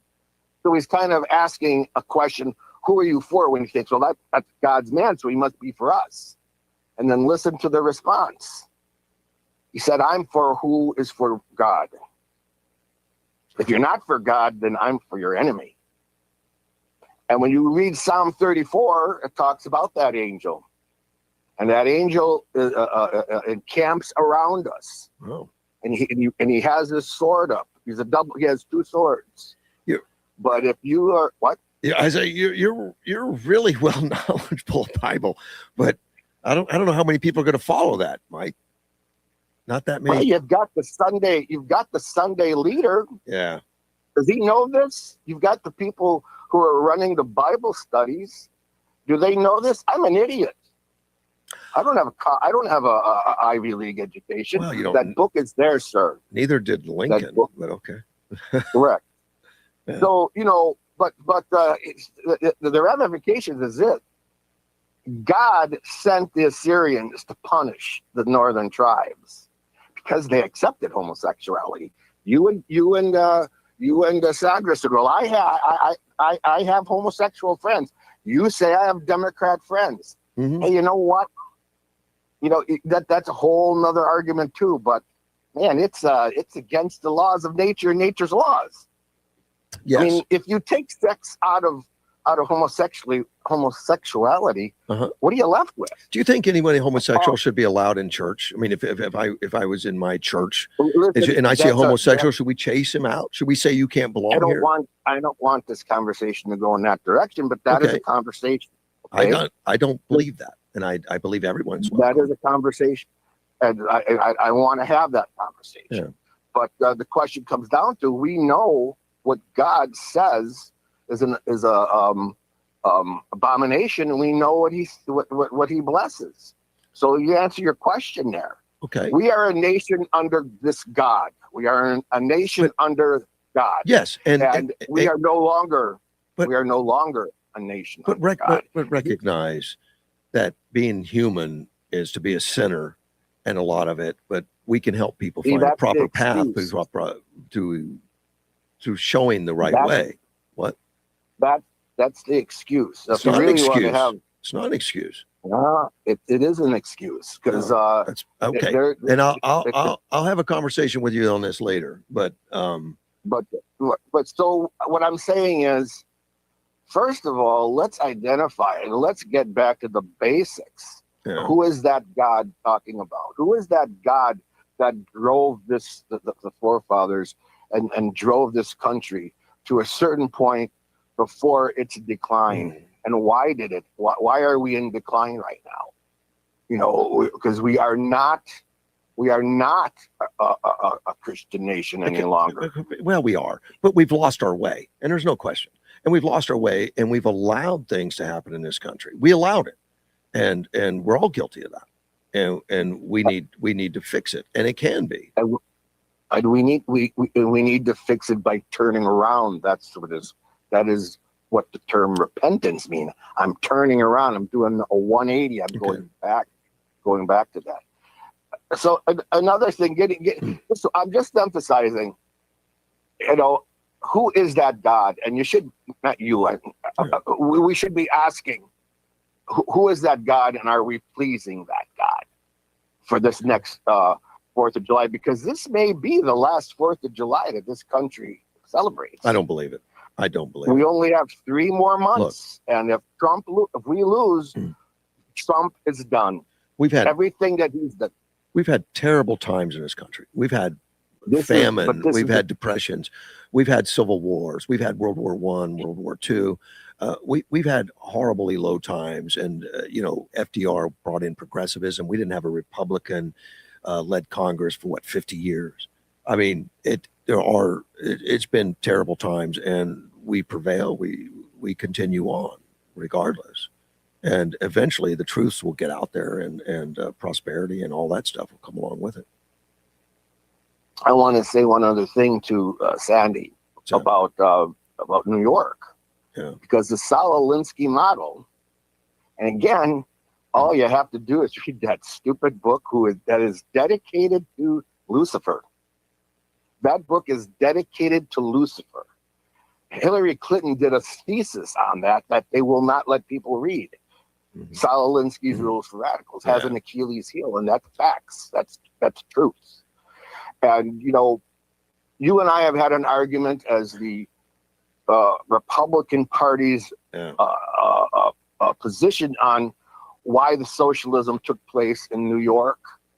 But by the same token, that was one of the lowest voter turnouts, and the majority, more than a majority of that city didn't vote. Yeah. And now we have to ask why they didn't, because if they would have, would Mandami be there, or Don't- would the guy with the red beret be there? Don't know. But even if You know. 20% vote, 100% have to put up with results, and we need to recognize that, and that's why we need to be active. Well, Done. right now we have 40% of people Right. who have registered and aren't voting. I know. That's the key, I think. I need to run, my friend. I appreciate the call. You have a good day. Take care, buddy. Bye bye. Jonathan, good morning. Hey, good morning, Russ. How you doing? I'm doing well. Well, I just got back from Minnesota. I'm going to be down in the Yuma sector here in the next day or two. Oh, really? Okay. Yep. You need to, And you need to come in and just say wanna- hello. Yeah, just want to wish you all happy 4th of July. And we're going to be covering the border checkpoints right there because those have been totally unmanned the last several months. What do you mean unmanned? Which, you mean there's not been any border the patrol? checkpoints. Oh. Yeah, you know the checkpoints coming into Yuma right there, and also the Tucson sector. Yeah. Those have been totally unmanned. Okay. There's nobody working those checkpoints, Are you sure? and we're trying to. All right. Absolutely positive. I've Okay. covered it a few times. Well, when you come in, let me go So- with you, and we'll take a look together. Yep, and I'm going to go ahead and broadcast live when I'm coming in, Okay. and I'll pick you up and take you back down there to Sure. the checkpoint and let you check it out. Sure. We'll sit down and talk to some folks. I look forward to it. So how's the weather down there in Yuma right now? Is it pretty Well, hot? it's been hot, but yesterday was cooler, and the rest of this week is a little cooler. It's going to be less than 100 tomorrow, I think, according to my hippy dippy weatherman. But let me see. Tomorrow's going to be 98 as a high, then 101, 103, 103. So, and then 106 for the 4th of July on Saturday. Not too bad with a low in 80 Well- on Saturday, but 73 tomorrow, 70 tonight. So that's pretty nice weather for this time of year, Yeah, this particularly. is the perfect time to make. Yeah. Perfect time for me to make a border trip. I haven't been to the It borders is. in several months now. It is, man. Oh, I look forward to it.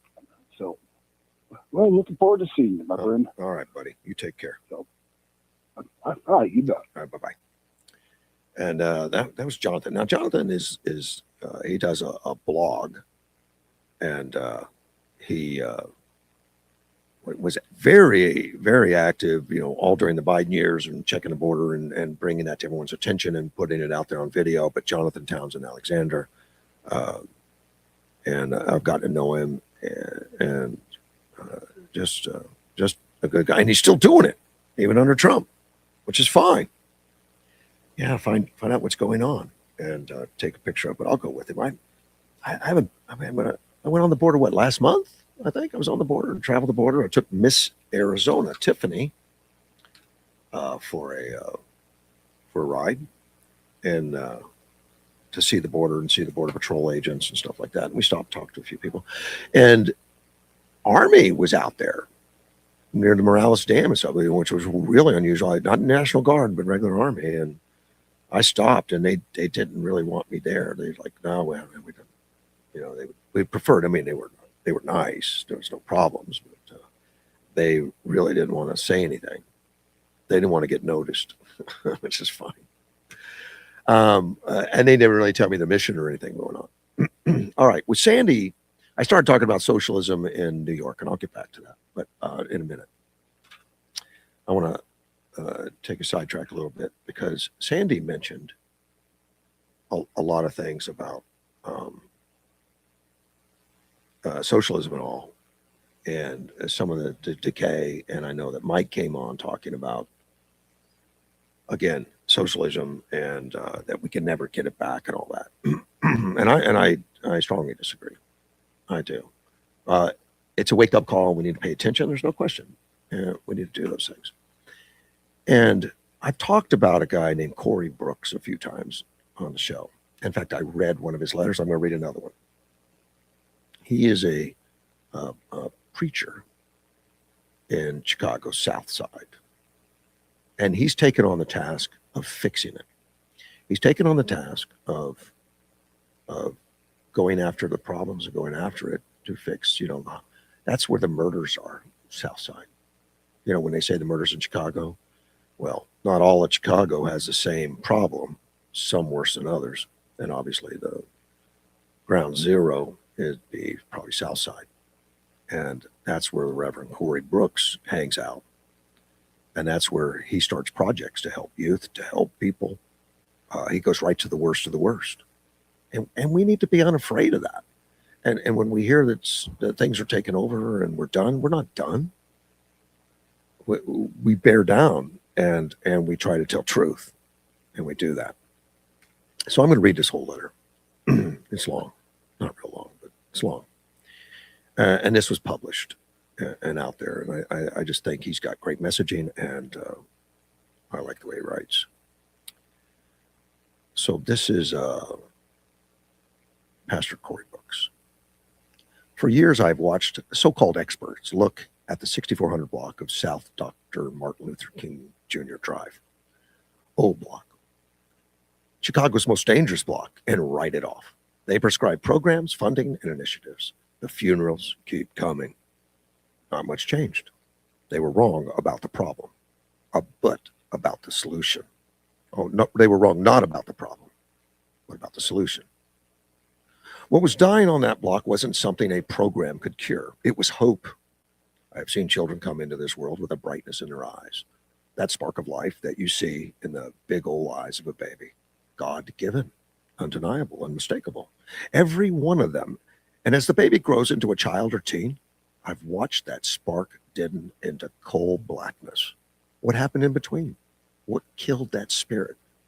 Was it hopelessness, hate, the slow grinding daily message that the world had already decided the child's limits? Once that spark goes out, is that it? Is it over? The hope forever gone. I've sat with hardened felons fresh out of prison, men who were determined or resigned to go right back to the life of violence and crime. Most of them had no hope left, none. They were coming back to the streets that took the hope away from them. I've looked at these men, and I have told them the truth. I believe God has created a uniqueness in each one of us. He put that spark in the eyes of the baby. I've told these men that we have to find what the uniqueness is in each one of you. I've told them it won't be easy, but each one of us has a purpose, and we know God didn't put us here to be killing, robbing, or hurting. That's the devil. If you're doing that, you're doing the devil's work. God is light, God is hope.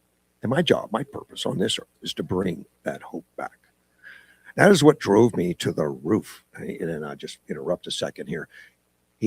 Was known as rooftop preacher. He stayed on that roof, I don't know, a year or something. Fundraiser, a marathon of that to bring attention to Southside or whatever. Let me continue.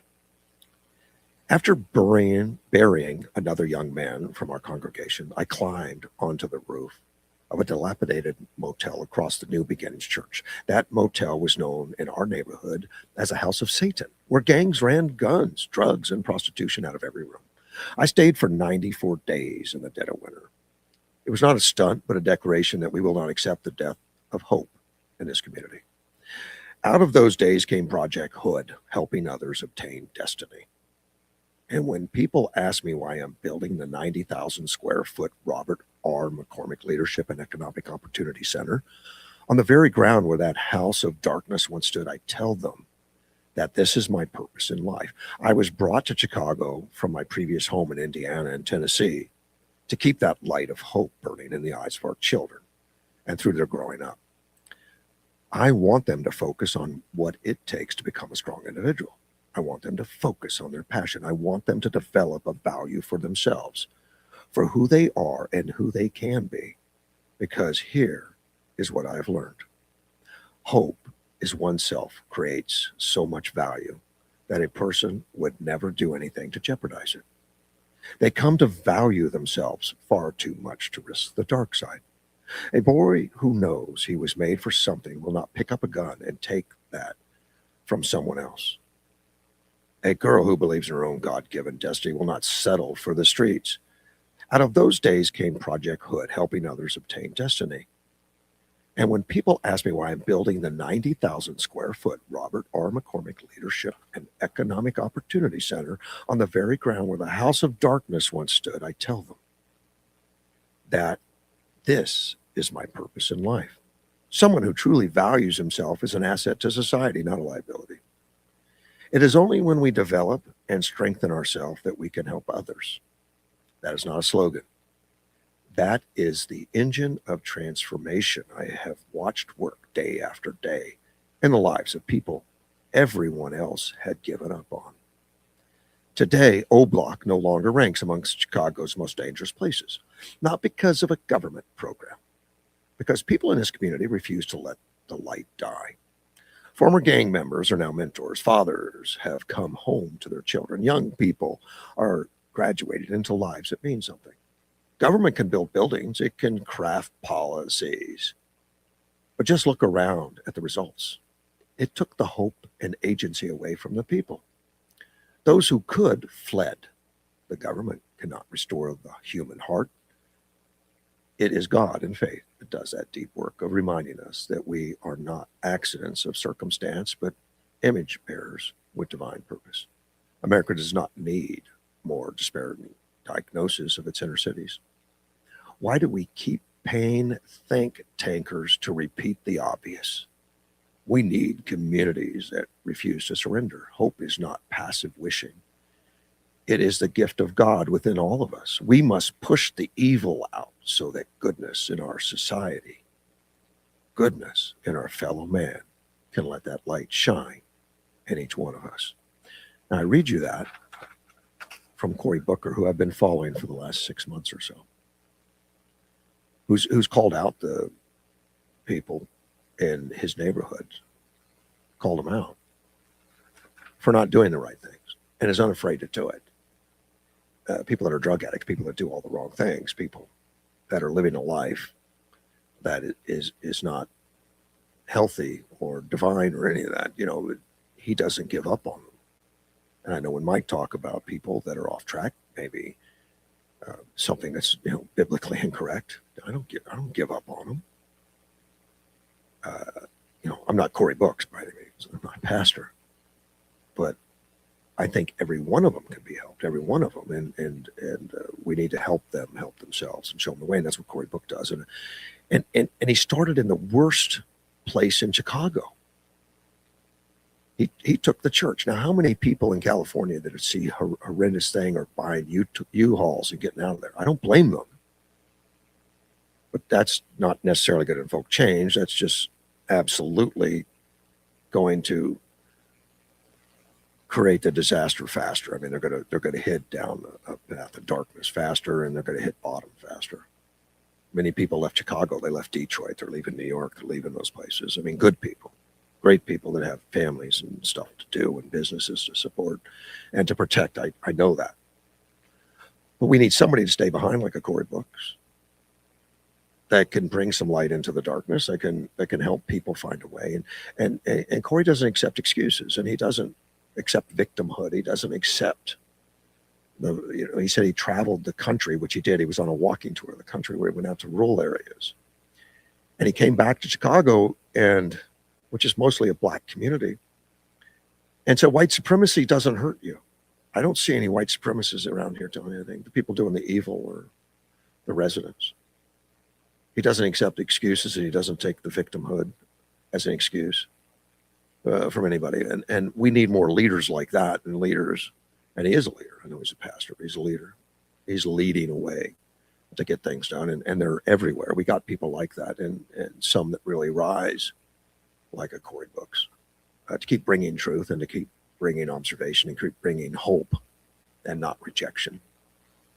That is not having, he doesn't have hate. He works against it. So, like I tell Mike, I can't hate homosexuals. I don't hate people that have done the wrong thing. I feel bad for their decisions, and I think they haven't the understanding, and they haven't got some things going on that they should have in order to bring them into the right light. But Cory Books understands it more than anybody, and he understands it by living the life and by paying attention and going on walking tours and discovering America and discovering what makes a situation work and what makes it perpetually evil and bad. And a lot of towns and a lot of places, the next generation is going to be just as bad because the government keeps paying them to do it. We keep supporting it. Government programs keep supporting it, and we need something more. And that's where you and me and everyone else comes in, is to help supply that. And we've got a lot of great things going on in Yuma. I've visited, the mission many times. And when you visit the mission, and you talk to a lot of people, and I've interviewed a ton of people there. I've talked to them, and many of the people that are helping drug addicts get some help, and helping people that are at their worst, at the bottom, that have lost everything due to drug addictions or whatever it is. A lot of them have found the way to have faith in themselves, have found some way to become somebody that's worthwhile in our community, that gives back to the community, that starts becoming healthy and want to help others. And that's a lot. There's a lot of that at the mission, where some of those people were at their bottom and the mission helped them, and now they want to give back, and they want to give back to the mission. We need more people like that. And we need a lot of, we don't need to shun them. We don't need to push them away. We need to offer them real help, and just giving them money or letting them do fraud with our government agencies and steal, it's not going to make them healthy. Giving them cash isn't going to make them healthy. Building a house for the homeless doesn't take care of the problem. The problem wasn't the lack of housing. The problem was a lifestyle where they checked out of society and found themselves with no house. We need to fix the problems, and the problems don't come from shunning or anger or hating people that hate, because then you just become them. And we need to not do that. We need to get back, and we need to be that. I understand that at least last time I talked to Pastor Tyrone Jones out at the Church for the City, because I'd sent him some articles from Cory Books, and he told me that he knows him, which I guess shouldn't surprise me. I think I see Cory Books and Pastor Tyrone having a lot in common.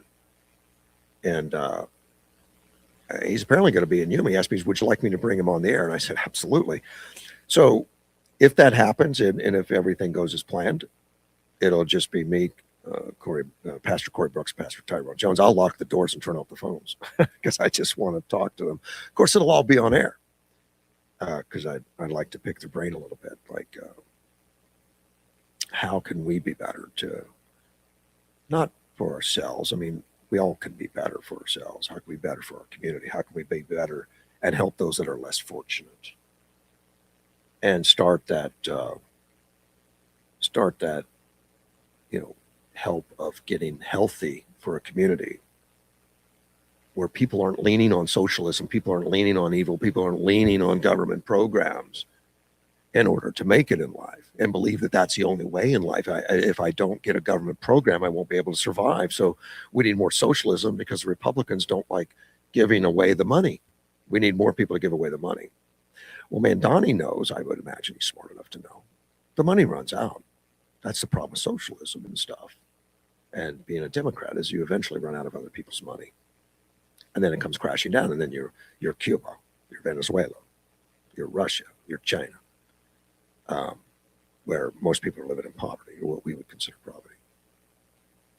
Because the money runs out. Other people's money runs out. And right now, the Democrats are just going full bore. Like, I'm going to take the billionaires' money. They're not paying a fair share. Well, the top payers pay a huge percentage of all taxes. And then we demonize them because you have too much. We need to fix our thoughts. Successful people, we should want to be more like them instead of demonize them. Okay, I've said my piece. I'll turn my phone back on.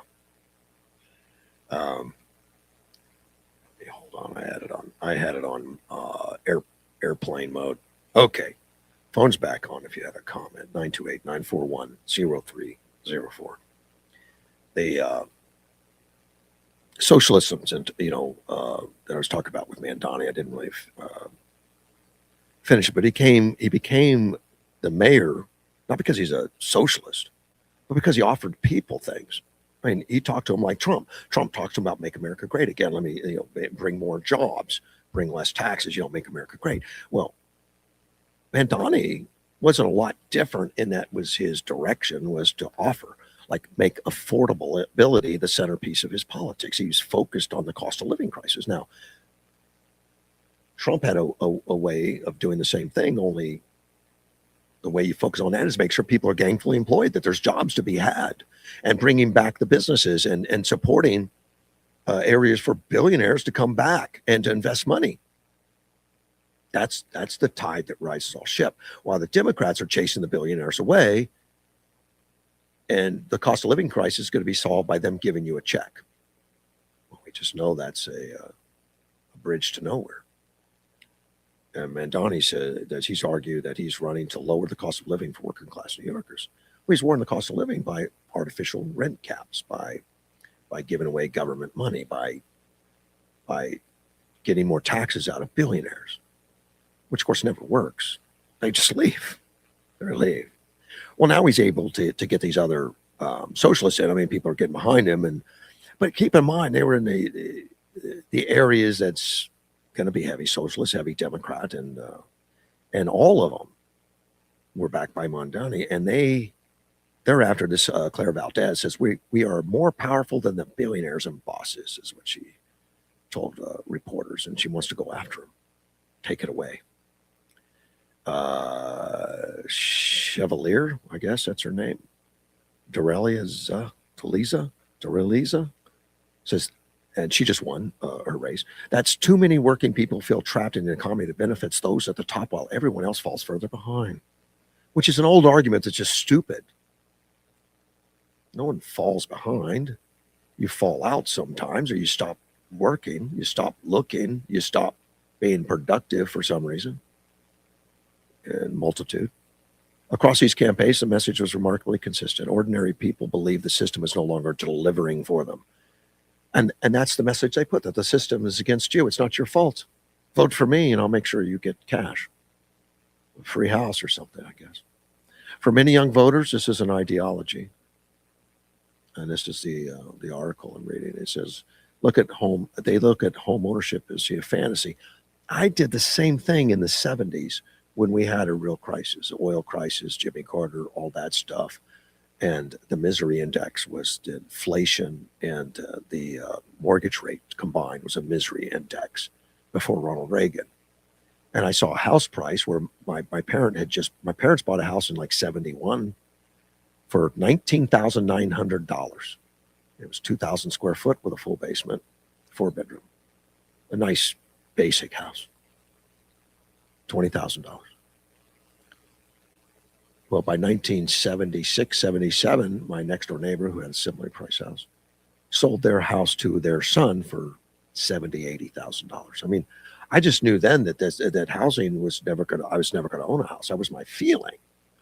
And I think that's what all these these people are feeling right now. And the socialists are, the socialists are winning them over, saying, well, the problem is capitalism. The problem is the rich people. The billionaires took all the money. So now you can't afford a house. Now, I wasn't a socialist back then, but I was a Democrat because my family was. I wasn't that in tune when Reagan was elected.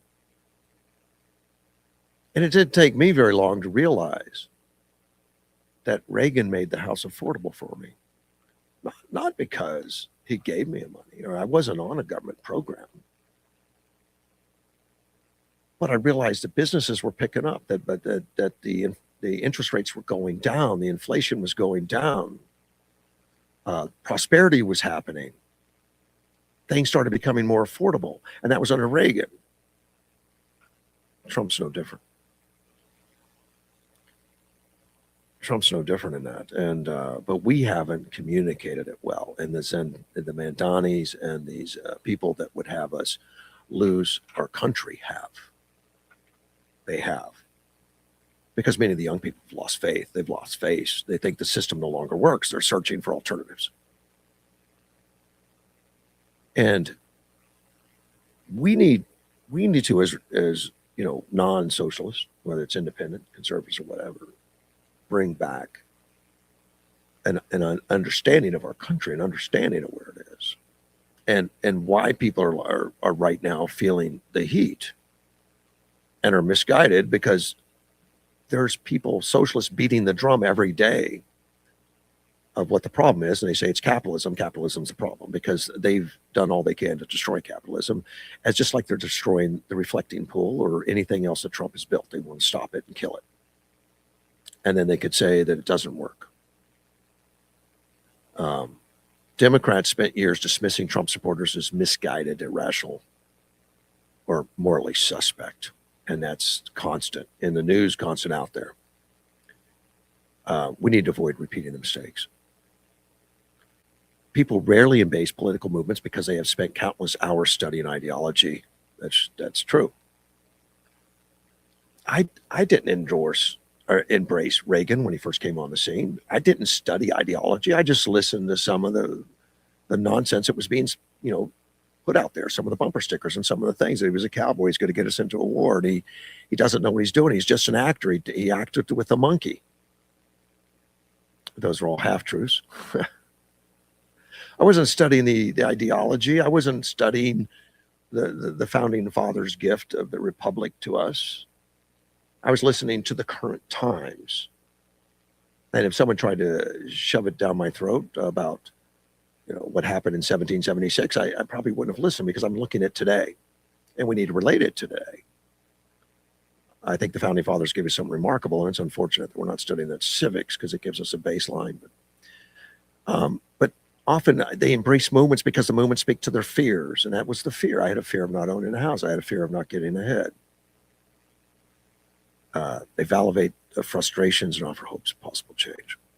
Because when people conclude that existing systems no longer works, and that's where we stand, a lot of the youth thinks the systems no longer work, because that's what they're getting told every day by a portion of the United States, by some, by the socialist, that the system doesn't work and socialism is great. Name a place where socialism is great. So they go on searching for alternatives. And right now, the alternative, if it's not Trump, which is not really Trump, it's not about Trump. It's about conservatism. It's about telling the truth. It's about helping businesses and bringing money back in to the United States from China and overseas, and not letting countries take advantage of us with the tariffs, stopping the border, the immigration. It's all these policies is what it's about. The movement doesn't die when Trump isn't out of office if we don't let it, because there's a lot of people that will pick that baton up and move with similar policies. So hopefully we all get engaged in that and support those issues. And we don't do it by demonizing everybody. We do that by educating everybody,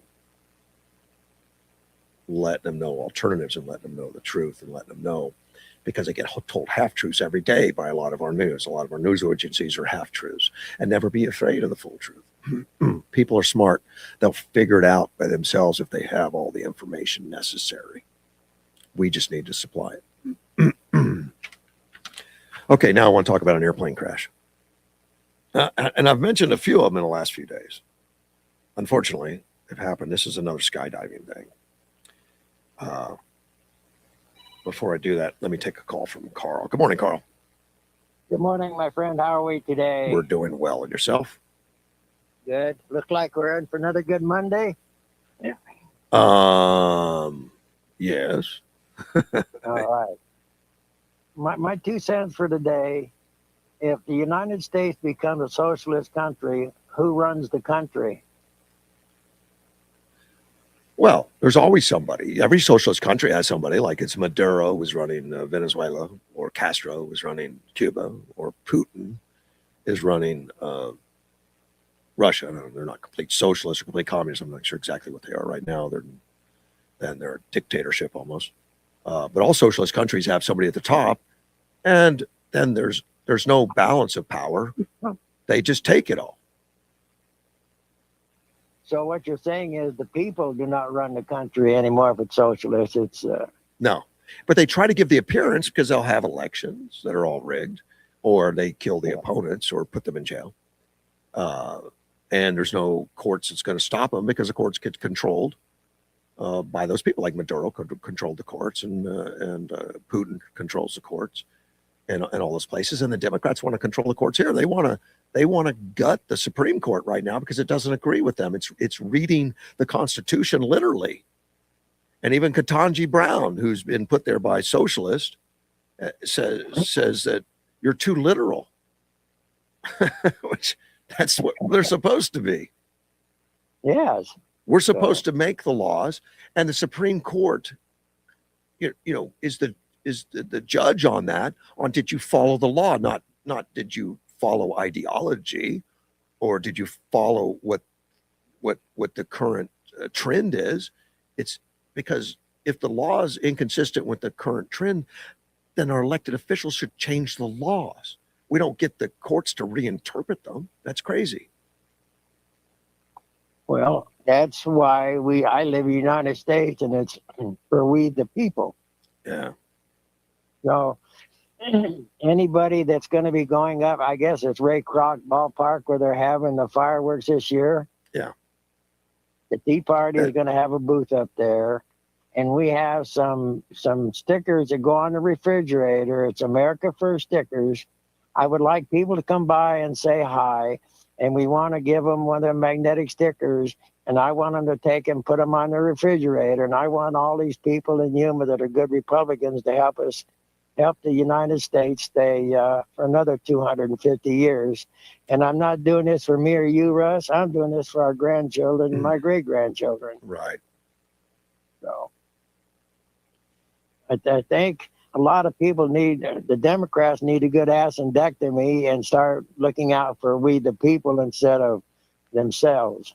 So Absolutely. Russ, that's my 2 cents for today, my friend. Thank you, sir. And you have a happy weekend because it's Monday. We got a whole week to make America great again. We're going to do it one step at a time, my friend. Thank you. Yes, sir. Take care. Have a good day, my friend. Right. And we do that by one voice at a time, one person at a time. And hopefully we start helping our kids to become better. Like Mike Dovey said, he's, about, raising your kids with an understanding of the civics and the country and what we need to be proud of. You know how many Democrats are coming forward saying they're not going to celebrate 4th of July? And I was just so shocked to see the CNN poll about putting a flag up on the 4th, on Independence Day. And 20 years ago, it was about the same for Republicans and Democrats. It was like 67% to 63%. And now it's like 65% to 20%. Republicans are not proud of their country. Obama started that. Michelle, I remember the day, Michelle, right after Obama got elected, Barack Obama got elected.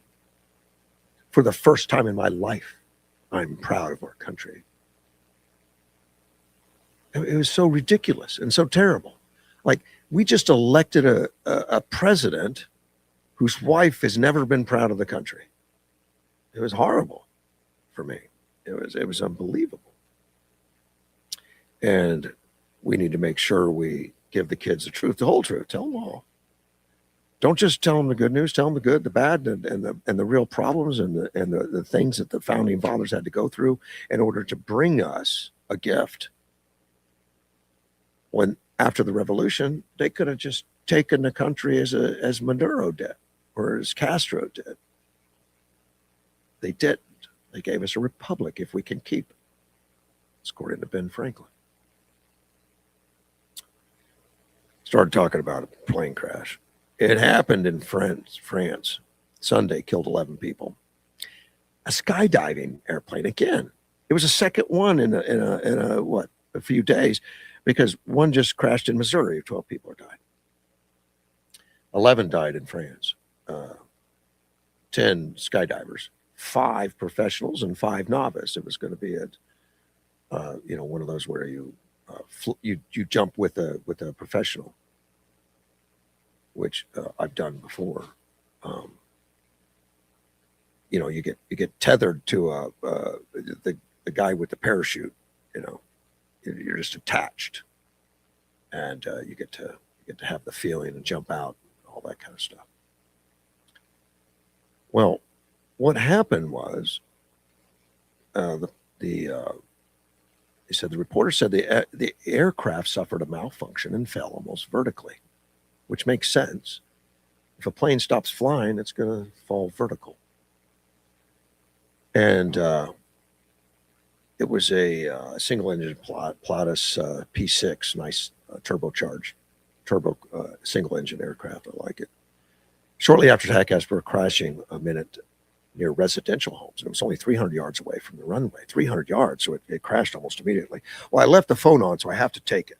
Let's talk to Mike. Good morning, Mike. You can let it ring and ring and ring. I don't do that. I'll be quick, but Okay. it sounds like the old adage, why jump out of a perfectly good airplane? Well, they didn't get a chance to. No, and it may not be the best sport that involves jumping out of perfectly good airplanes. No, But apparently they weren't perfectly good at these two. It is a good sport. I think they had a bad pilot. I think that's it. Both of them? Yes. Both of them had a very similar problem. Interesting. Now we haven't received anything from the inspectors yet. We'll get that. But just from the description that went on, I see pilot error. We'll have to have that verified, but I see pilot error. And which is probably most likely for air shows when there's crashes. It's not usually a mechanical failure. It's usually pilot error. That's very rare. That mechanical failure. I mean, it can happen, but mechanical failure generally doesn't result in a crash. Just doesn't. Well, I love watching them, and even the videos and stuff. It's amazing. Them Blue Angels, how close they get to each other. Oh, well, they're not as close as you think. I mean, it's close for an airplane and all that, but it's very safe, and they do it all the time. It's I understand you can't reach out and touch the other plane, but it's closer than I'd ever want to be if I was a flyer. Yeah, well, when you're driving a car, you're very close to that Chevy to your right, but on airplanes, they keep they keep a distance. Sometimes, like yesterday in San Diego, I was so close, I probably could have let off the gas and bumped into the a-hole. It was honking. I was waiting for Gladys I was in the auction car, and I was waiting for Gladys to pull around so she could follow me to the next place. She can use GPS, but she's better at following me. And this guy just came right up. It was in a parking lot, and he just came right up. He started honking when I slowed down. Not even when I was stopped. Just when I started to slow down, he started honking. So of course that immediately gets the slamming of the brakes, hoping he'll run into it. And scary. Brake check is one of my favorite pastimes. Oh my gosh! Almost as much. I'm going to start running into you then. Gosh. Why not? Everybody else. It's terrible. No, I've never ever been hit in a brake check situation. Never. Yeah. I don't do it that often, but some people just, like the saying goes, stress is the body's natural reaction to failing to choke the living S out of someone who so desperately deserves it. Remember back from the 70s? That little saying? I don't know. Yeah, well, anyways, and then when I did stop and put it in park and waited for Gladys, then he got mad and went around me and tried to swerve over and act like he was going to hit me, but he didn't. And then we went on our way, and it just so happens that we both exited the parking lot of the shopping center at different exits. And so he was behind me again, And then, of course, he had to zoom around and get in front of Oh me. my gosh. And oh yeah, that's what I'm saying. But let him Some of these go. people Let him just don't go, break. man. Yeah. Dude, I was just trying to drive. At this point, the only thing I did was the one brake check. Uh-huh. Everything after that was all on him. And I was just trying to get back to the shopping mall. Lauren has never been in a multi-level, story shopping mall before. And then she wanted to go spend some of her money. She has birthday money, and I paid her for helping out some things. And the dude was just, just angry. And all I did was slow down a little bit while I was waiting for Gladys to pull out of her parking spot in the next lane over. And some people they're just going nuts for no reason. Well, you be safe. I care about you. I will. All right. I'm going to go shower and go do my day job now. Be I'm good. done with Walmart for the morning. All right, buddy. Take care, buddy. Bye-bye. Bye. That was Mike out there brake checking. Don't do that. Creates a problem. Yeah. Road rage is bad. I mean, not that brake checking is, can send a guy that's crazy already off the edge. I maybe in my youth I've done that. Mike hasn't grown up yet. Let me see. Getting back to this aircraft crash. The aircraft crashed 300 yards after takeoff, which tells me a lot. And according to tracking data, flight tracking data, like flight radar 24 showed that it banked left shortly after takeoff before crashing. Less than a minute. In less than a minute. So here's what they tell me, and I'm a pilot, but when you're taking off, you're at full power and going slow and climbing straight ahead. You never bank during that time. You don't turn because you lose lift. And I'll just give you an example on what I used to fly a 172 XP. And I owned that plane for like 9 years or so. What they call stall speed on that. Stall speed is just basically at what speed the plane stops flying. The wing stops flying. The wing gives you lift, but you need air to go over that to give it lift. On my 172 XP and landing configuration with normal weight and everything was 46 knots, which is about 53 miles an hour. So about 53 miles an hour, that's the break point where you can stall. Stalling means that the wing stops flying. And you never want to have that happen when you're going slow and close to the ground. I mean, well, you have to be going slow, but I mean close to the ground and just taking off. Slow. So, but you practice that at altitude to see what it feels like to stalls. But anyway, so 46 knots on a 172 XP. Now, you always fly straight ahead on takeoff, always. I mean, it's drilled into you in flight training. At least the flight training I got is you never turn. And if you lose an engine, you find something ahead of you, you can't go back because you're too low to the ground. You don't have airspeed. You're not going to make it. It's a common crash. For people just instinctively says, I'm turning around because the runway's behind me. And I would guess that's what's happening. But once you turn that wing, you lose lift. So the stall speed changes. So if you make a 30-degree turn, you're going to lose 7.5% of your lift. 7.5. Which you can't afford. That would make your stall speed 57 miles an hour. All of a sudden, you have to keep this speed up. And what else happens when you turn an airplane? You're going to lose a little lift because there's more energy being pushed. The lift is actually split. It's lifting up and lifting to the right. When you turn the plane to the left, there's it's pushing you from the right. The right's pushing you, so it's taking part of that wing energy, and instead of pushing up from the ground, you're pushing to left or right. That's how planes turn, is by by turning one wing, turning a wing down, one up. But what happens when you do that is you also scrub. Instinctively, you're going to lose some altitude when you do that.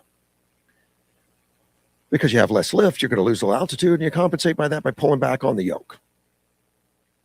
Well, when you pull back on the yoke, you're going to keep your altitude, but you're going to lose even more speed. That's what's happening. That's what happens quite often in a lot of these wrecks. The pilot panics, turns to go back, pulls back on the yoke because he doesn't want to lose altitude, and all of a sudden the plane's going way below stall speed. And then they just pull back more, because they don't want to lose altitude. And all of a sudden, it just isn't flying anymore, and it falls straight down, nose first. When you stall a plane, the nose goes down. And generally, if you're at altitude, that's fine, because then you just pick up airspeed and just the wings start flying again, and that's how you practice it. But if you're close to the ground, there's no time. You're just going to hit the ground, and it's unfortunate. It's a horrible accident. I see this, and I think, it's pilot error. I can't tell you how many times it was drilled in me to, if you lose power on takeoff, find a place straight in front of you. Keep those wings level, because that's where you get the most lift. And find a place. Even if you're going to hit something, it's better than coming straight down. So it's unfortunate. Just talk to your pilot if you're going to jump out of an airplane. Ask him if he understands that before you jump out, before you jump in that plane. It's a shame. It's horrible. I hate to see that, because it's a great sport, flying. I think it's a sport. It is. I think so. All right. I had the phones off for a second, but they're back on. 928-941-0304. Do you remember the UFC fight at the Freedom 250 Ultimate Fight Championship, where there was an attempted assassination going on? I guess, we heard a little bit of news. There's more details out now. Mike Rogers, who's running for the Senate in Michigan, he said they're calling people Nazis, anti-American. Now he's right now, he's a House Intelligence Committee chair. And he's talking about this, and he's talking about it, that we've created this because of evil rhetoric out there coming from politicians and non-politicians alike. But he says this no kings notion, like the no kings events that go on because they say Trump's trying to be one. People are destroying your government and your way of life. It gives people who are already out there a little bit of permission to take the next step, and they've got to control the rhetoric on this. And Mike Rogers is right. They've got to control the rhetoric. And I am not in favor of government regulation to control speech. That would be a leftist program. But we need to call it what it is. And we should be outraged a little bit about it versus,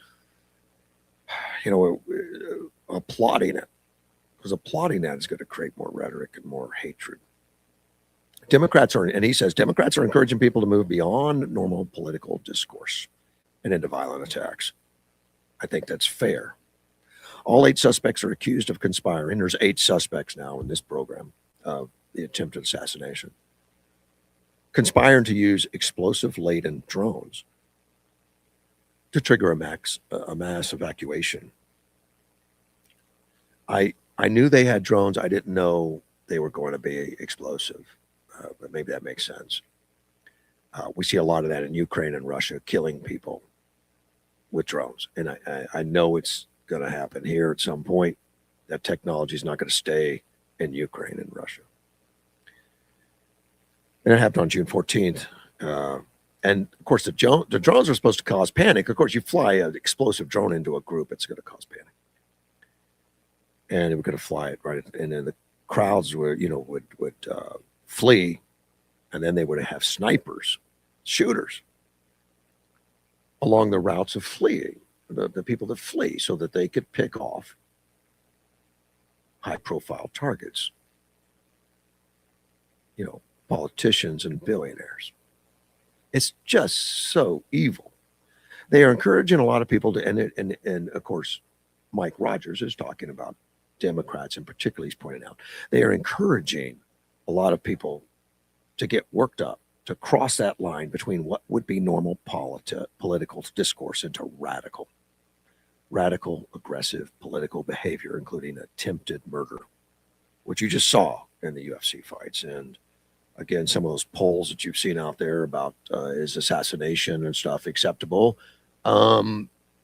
Yes, in some people's minds. I mean, and I don't know the numbers, but particularly on the Democratic Party, they see that as an acceptable alternative.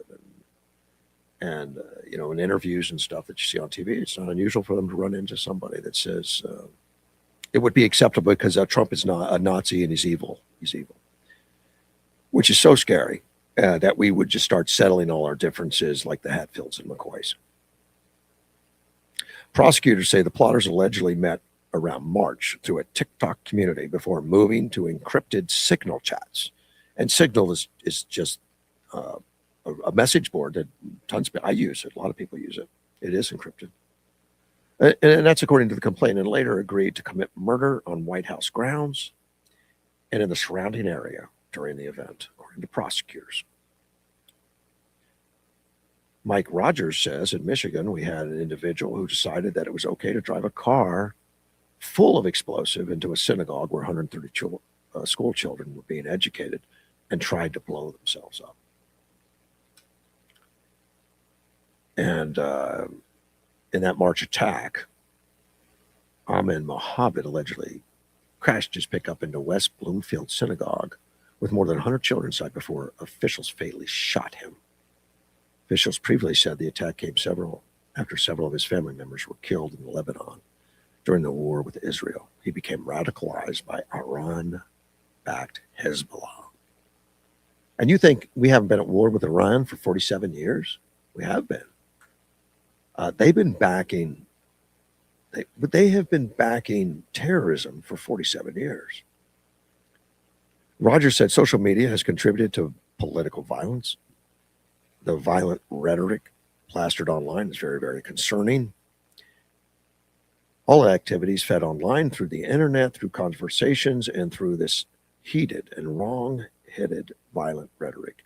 And their violent terminology is very, very concerning.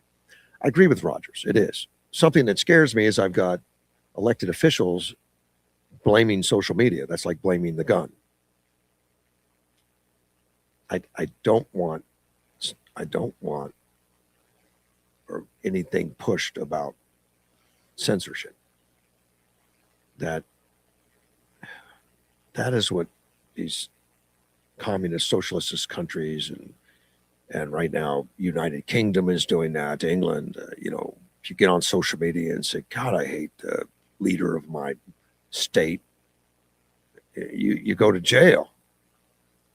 There's people arrested every day in the United Kingdom for expressing their opinions politically about people they don't like, and they take it as a national security risk. I think that's overdone. I think we need to be cautious about taking people's rights because that's a slippery slope. And we went through a little bit of that during Biden, where we had agents, government agencies, working with social media on what to ban and to censor and to take off air. And let me tell you, that never stops. Okay, it's going to start with the obvious, assassinations and murder, but where does it stop? Does it stop because I don't support? Does it stop because I say terrible things, call him a Nazi? Well, like Mike says, calling somebody a Nazi is hateful rhetoric. It is hateful rhetoric. By saying the no kings notion, I think the no kings is a heavily funded, highly organized protest by some very rich people in order to bring hatred towards Trump. It needs to be exposed, but we have freedoms out there that we at our own peril would take off. We can't do it. it would be to our detriment. We can't, we can't give up liberty for security. I don't remember which founding father mentioned that, but if we give up liberty for security, we deserve neither.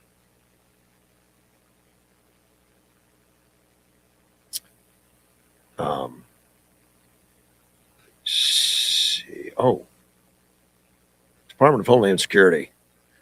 Markway Mullen was interviewed by Jake Tapper on CNN, which, I like it. I do. I like it that this administration is sending people to be interviewed on places that are not welcome, whether it's The View or CNN with Jake Tapper, whatever it is. I mean, these are people that have Trump derangement syndrome, but there's no fear from this administration. I wish the Democrats would do that, but they don't want to expose themselves. I don't think the Trump administration minds transparency. Well, the thing that Tapper was most interested in was the temporary protected status. That's a TPS for Haitians and Syrian immigrants, which Biden allowed temporary protection status.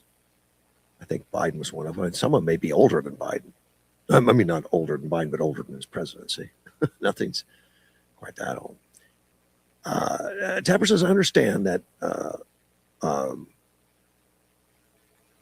but based on everything I've read, including the UN and Human Rights Watch, it doesn't sound safe for Haitians. More than 8,100 killings documented last year. Those weren't Americans. Haiti is among the top 5 countries with the highest rates of rape and sexual abuse, with more than 1,200 cases of sexual violence last year. That's not Americans. 1.4 million people have been displaced. Those aren't Americans. And Mullen says, is there a question in that? As Tapper is going on this monologue. So he began asking, Tapper did ask, he said, whether all affected migrants would be deported and when removals would start. Now, the president has already come out and has canceled temporary protected status. It has gone on way too long, some of it back into the 1990s on some of these migrants who've come in from other countries, and Haitian and Syrian, some of them. Syria because of a civil war. Haitian, I think it had to do with more natural causes. I mean, like some kind of hurricanes or something that wiped out a lot of infrastructure. I think. I can't remember, but it'll probably be in the article. And Tapper asked him, will you be deporting all of them? Will they be all deported back to their home countries, Haiti or Syria? And when will these deportations start? Will it be immediately? I mean, I don't have a problem with those questions. I think those are fine questions. Markway Mullen says, temporary protected status was never intended to be permanent. The whole time these individuals have been here underneath the temporary protected status, they could have applied for a visa. They could have applied for LPR. I don't know what that is. They could have applied for different directions. So Tapper presses it. Haiti is safe for deportation. He is not going to get sidetracked by what they could have done. He's going to say, well, is Haiti safe for deportations? Because the State Department warning UN figures and reports of gang violence. So he pressed him on it and pointing to the State Department's April level 4, do not travel. And that was an advisory and warning about crime, terrorism, kidnapping, unrest, and limited health care. And Mullen answered it, as he should. He said, that do not travel is not for Haitians. That do not travel is for the United States, because they are trying to kidnap individuals from the United States because they feel like their families have money to pay the ransom. That's just a beautiful answer. That's the right answer. That's the truth. The travel advisory isn't for Haitians. It isn't for Syrians or anything. It's for United States citizens, which United States takes responsibility for and tries to help in foreign affairs, even if they get themselves in trouble. But you don't take the heatings. You may not get the same help you would, maybe. I don't know. Tapper says, I understand that, but based on everything I have read, including the UN and the Human Rights Watch, it doesn't sound safe for Haitians. So he asked how deportations could happen when commercial flights to Port-au-Prince are restricted because of gunfire and gang violence. Mark Wayne Mullen says, that's Secretary Mark Wayne Mullen, we have several options for deporting individuals because we have deportation flights where we can get into areas where maybe commercial travel can't go. We expect to have pretty full flights going back to Haiti and going back to some of these countries where TPS has been eliminated. The administration would provide travel assistance to migrants who choose to leave. We will provide the travel for them. And like I said, we will give them $2,100 roughly to go back home. The Supreme Court on Thursday reversed a lower court order that delayed the TPS termination for Haiti and Syria. The court said TPS statute bars judicial review of non-constitutional claims and that Haiti challengers were unlikely to succeed on an equal protection program. TPS was created by Congress in 1990 for nations who cannot safely return home because of armed conflict, disaster, or extraordinary temporary conditions. The Supreme Court said Haiti's TPS designation followed the 2010 earthquake, and Syria followed the civil war that began in 2011. And it's temporary status. And I think that the Homeland Security Secretary, Mark Mellon, is right. Look, they were given a gift because of a natural disaster or civil war to seek some safety here while they figured things out. They never figured it out. They just sat here for 15 years and said, good, you're going to take care of me. I don't know how many are on welfare or how many are voting or something, but I imagine there's quite a bit of that too. But the Supreme Court stuck with the law and stuck with the ruling and stuck with constitutionality. And that's bothers the left because they want to be more emotional and more, well, we've got to help everybody on the planet and they can all come in and take advantage of us. Well, that's just not the case. I mean, it's a gift to come here.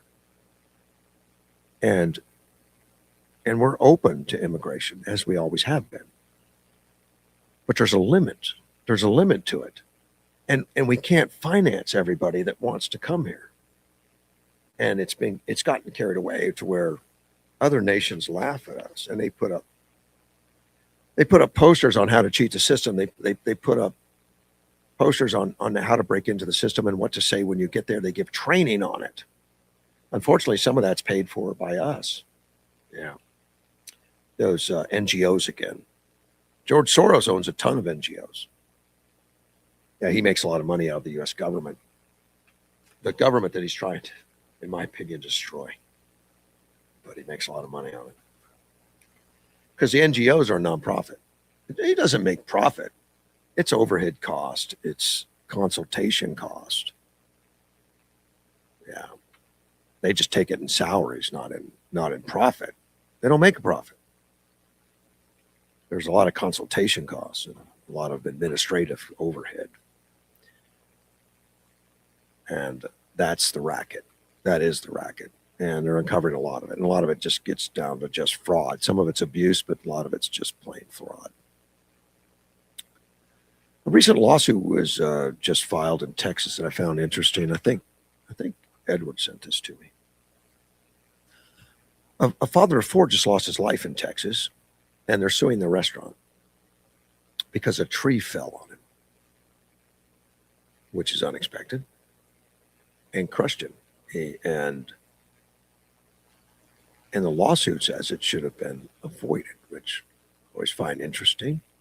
How can you avoid a tree? Well, this Kirk Foyle, 64, died on May 19th when a tree fell on him at the Green Mesquite Barbecue in Austin. He was on the outdoor patio, and hanging over that outdoor patio was a tree, which they've dubbed as the Widowmaker now.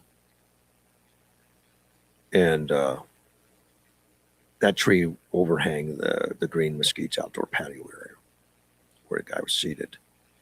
And they're alleging in the suit that the tree was not properly inspected by restaurant staff or management, and that despite being located on or in part of the property owned and controlled by the business, that the staff, they allege that the staff and the two local businesses allowed the tree, which showed signs of disease, rot, decay, without warning customers, take action, maintain, or remove it. Now, that's what the suit says. I don't think they'd say that unless there was some indication it could be partially true anyway. But they said it was rot and decay, and they allowed that tree, which, is responsibility. You see trees removed all the time. They become old, and they don't want them to fall in a house. Well, their lawsuit saying that that's what this is. It's a tree that should have been taken out. And of course, as a guy going in a restaurant, you're not going to ask are all your trees safe, I guess. The complaint says that it's going to exercise of reasonable care should have known of the dangerous, diseased, decayed, and or structurally compromised condition of the tree, and failed to inspect, maintain, remove, or warn of its dangerous conditions. Now, prior to May 19th, when the incident happened, the widowmaker was in a dangerous, compromised, decay, disease, and or structurally defective condition.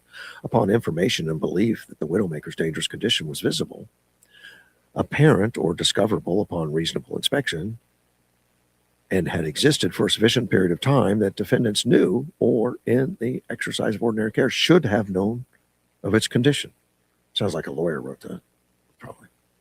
According to the family of Foyle, the gentleman that lost his life, the tree suddenly and violently broke at or near the base and fell as storms were moving through the area. So apparently there was some wind and rain. Now, the cause of death was blunt trauma, sustained as a result of being struck by a falling tree branch, according to the medical exam. And Green Mesquite is alleged that the tree was struck by lightning the night it crushed Foyle, which is convenient. Which I have a question about that. Now, I remember when there was a fire in Yuma at the Kawasaki place. Now, the Kawasaki dealership at the time was falling on hard times. The Kawasaki dealership was up for sale. They were trying to unload it, couldn't afford, they just built a new building there in Arizona, and it was more than they could take on and was having trouble. And a fire broke out. A lot of times, buildings and businesses that are having trouble are more flammable, or there's arson. I don't know, one of the two. And I knew the owner at the time. And we talked about that, about the rumors and everything, that he could have had something to do with that. And he said, Russ, the insurance is paying for it. And the insurance has gotten a copy of when the lightning struck the building, and it's shocked. And I said, how would they have a copy of that? There's constant recordings going on satellites. Well, apparently some of that does exist. I don't know how much or how extensive or whatever, but he told me, I haven't double checked it, but he told me that that's why the insurance company paid, was because they got verification that it was not arson, verification that lightning did strike the building, which I found curious and like, I didn't know they did that, but that's awesome. So hopefully they do the same thing in Texas and can be able to find that out for sure. If there is lightning, then they should not be falsely accused of neglecting the tree. I agree. But the family says, and the attorneys contend, that this never happened, and the lack of upkeep was the reason. Now, of course, they're just a he said, she said at this point. So we would need something, I would hope, as far as pictures of the tree, the decay, and all that stuff. But something else happened that was curious for me, and what I found interesting in the story. The filing claims that the property owners of the area where the tree was located took out a $960,000 deed of trust used to refinance the property just a week after Foyle's death. So after the death, they looked to unload something, because the Foyles are seeking $1 million in damages for mental anguish, legal costs, man's death, and all that kind of stuff. I don't think if you do something to hide the money a week after that, that's going to work for you, if that's what's going on. But I'd be curious if they got a picture of the lightning, if that really does happen, if you can do that. I'd like to see. I only got 5 minutes, so I'm going to finish up talking a little bit out around. I was shocked that I'm not shocked that Iran broke the deal. I'm not shocked. I mean, everybody thought that would happen. I think that there was going to be more incidences of drones and missiles or something like that. I was pleased that the United States stood up to the bullies and said no. And a couple things about that. Iran attacked a ship after it went through the straits. It was already out. It was already on the east side of the straits, and it was a container ship, and they had a drone hit the bridge. Thankfully, nobody was injured, and the ship didn't sink or anything. But they were happy they did it. I guess they were not going to apologize for that stuff. Well, Trump said he was going to. There was, people kept asking, "What are you going to do? What are you going to do?" And he said, "Well, you'll find out. You'll find out." Well, we found out. They spent a couple of days bombing Iran. A lot of the places where these things, leave. I mean, many, multiple. I don't know how many bombs were dropped, but for 2 days, and what they were taking out was the missiles and the drones that were rebuilt or reconstituted after the initial, crippling of their military opportunities.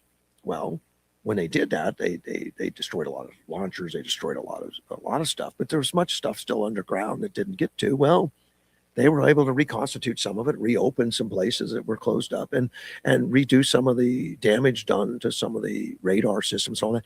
And I guess we're watching them every day. We know exactly what and where and when. Is roughly, I would imagine, just from satellite photos of what's moving around, and what launches as soon as you launch something. Well, United States went in and they took out a lot of the stuff that was reconstituted, which is a shame. He spent the 60 days negotiating, and they spent the time in Iran to reconstitute weaponry and stuff that was lost during that 10 or 11 days of bombings with Israel and the United States. Well, so the United States took it back down. And so I'm looking at oil the whole time, and I said, well, no, oil's going to go back up to $120 a barrel. It never did. It didn't. It went up a few dollars, but it stayed within the $71 to $75 a barrel instead of the 120, 110.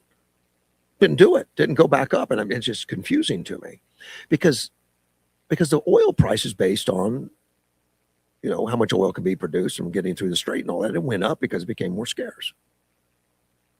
It didn't do it, which was shocking. Now, you got Trump that says, and the Trump administration saying, and the military saying, that the oil is still flowing through the strait. Even after that incident, still flowing through the strait. And Iran says, we have shut it down, and you got to figure out, who do I believe, Well, if the oil market is still comfortable, then oil's getting through. I would believe Trump is still getting through. And they just agreed to another shutdown. I mean, a stop of hostilities today. Tehran agreed to halt military strikes in the region. And after, the retaliation from Trump and knocking out some stuff, they sent more drones and stuff into Kuwait and some other neighboring countries and everything for military targets that are owned by the United States. But I don't think any of them were successful. At least I haven't seen any reports that say they were. But it all stopped again. And CENTCOM didn't play around. Trump didn't play around. I mean, they hammered. I saw some of those explosions on released tapes and stuff. These were not love taps. I mean, they meant business. So. But on Sunday, the foreign minister of Iran again said Iran alone was responsible for managing and fully reopening maritime traffic in the Strait of Hormuz under the recent understanding. I think Trump proved him wrong. So I don't know. I don't know what these guys are doing, but I know oil is still staying stable between 70 and 75. And I'm talking Brent crude. Other crudes are cheaper than that. And I got to go. It's 9 o'clock. Thank you so much for listening. Have a great day. I'll be back tomorrow. Mortgage One Studios, Russ Clark.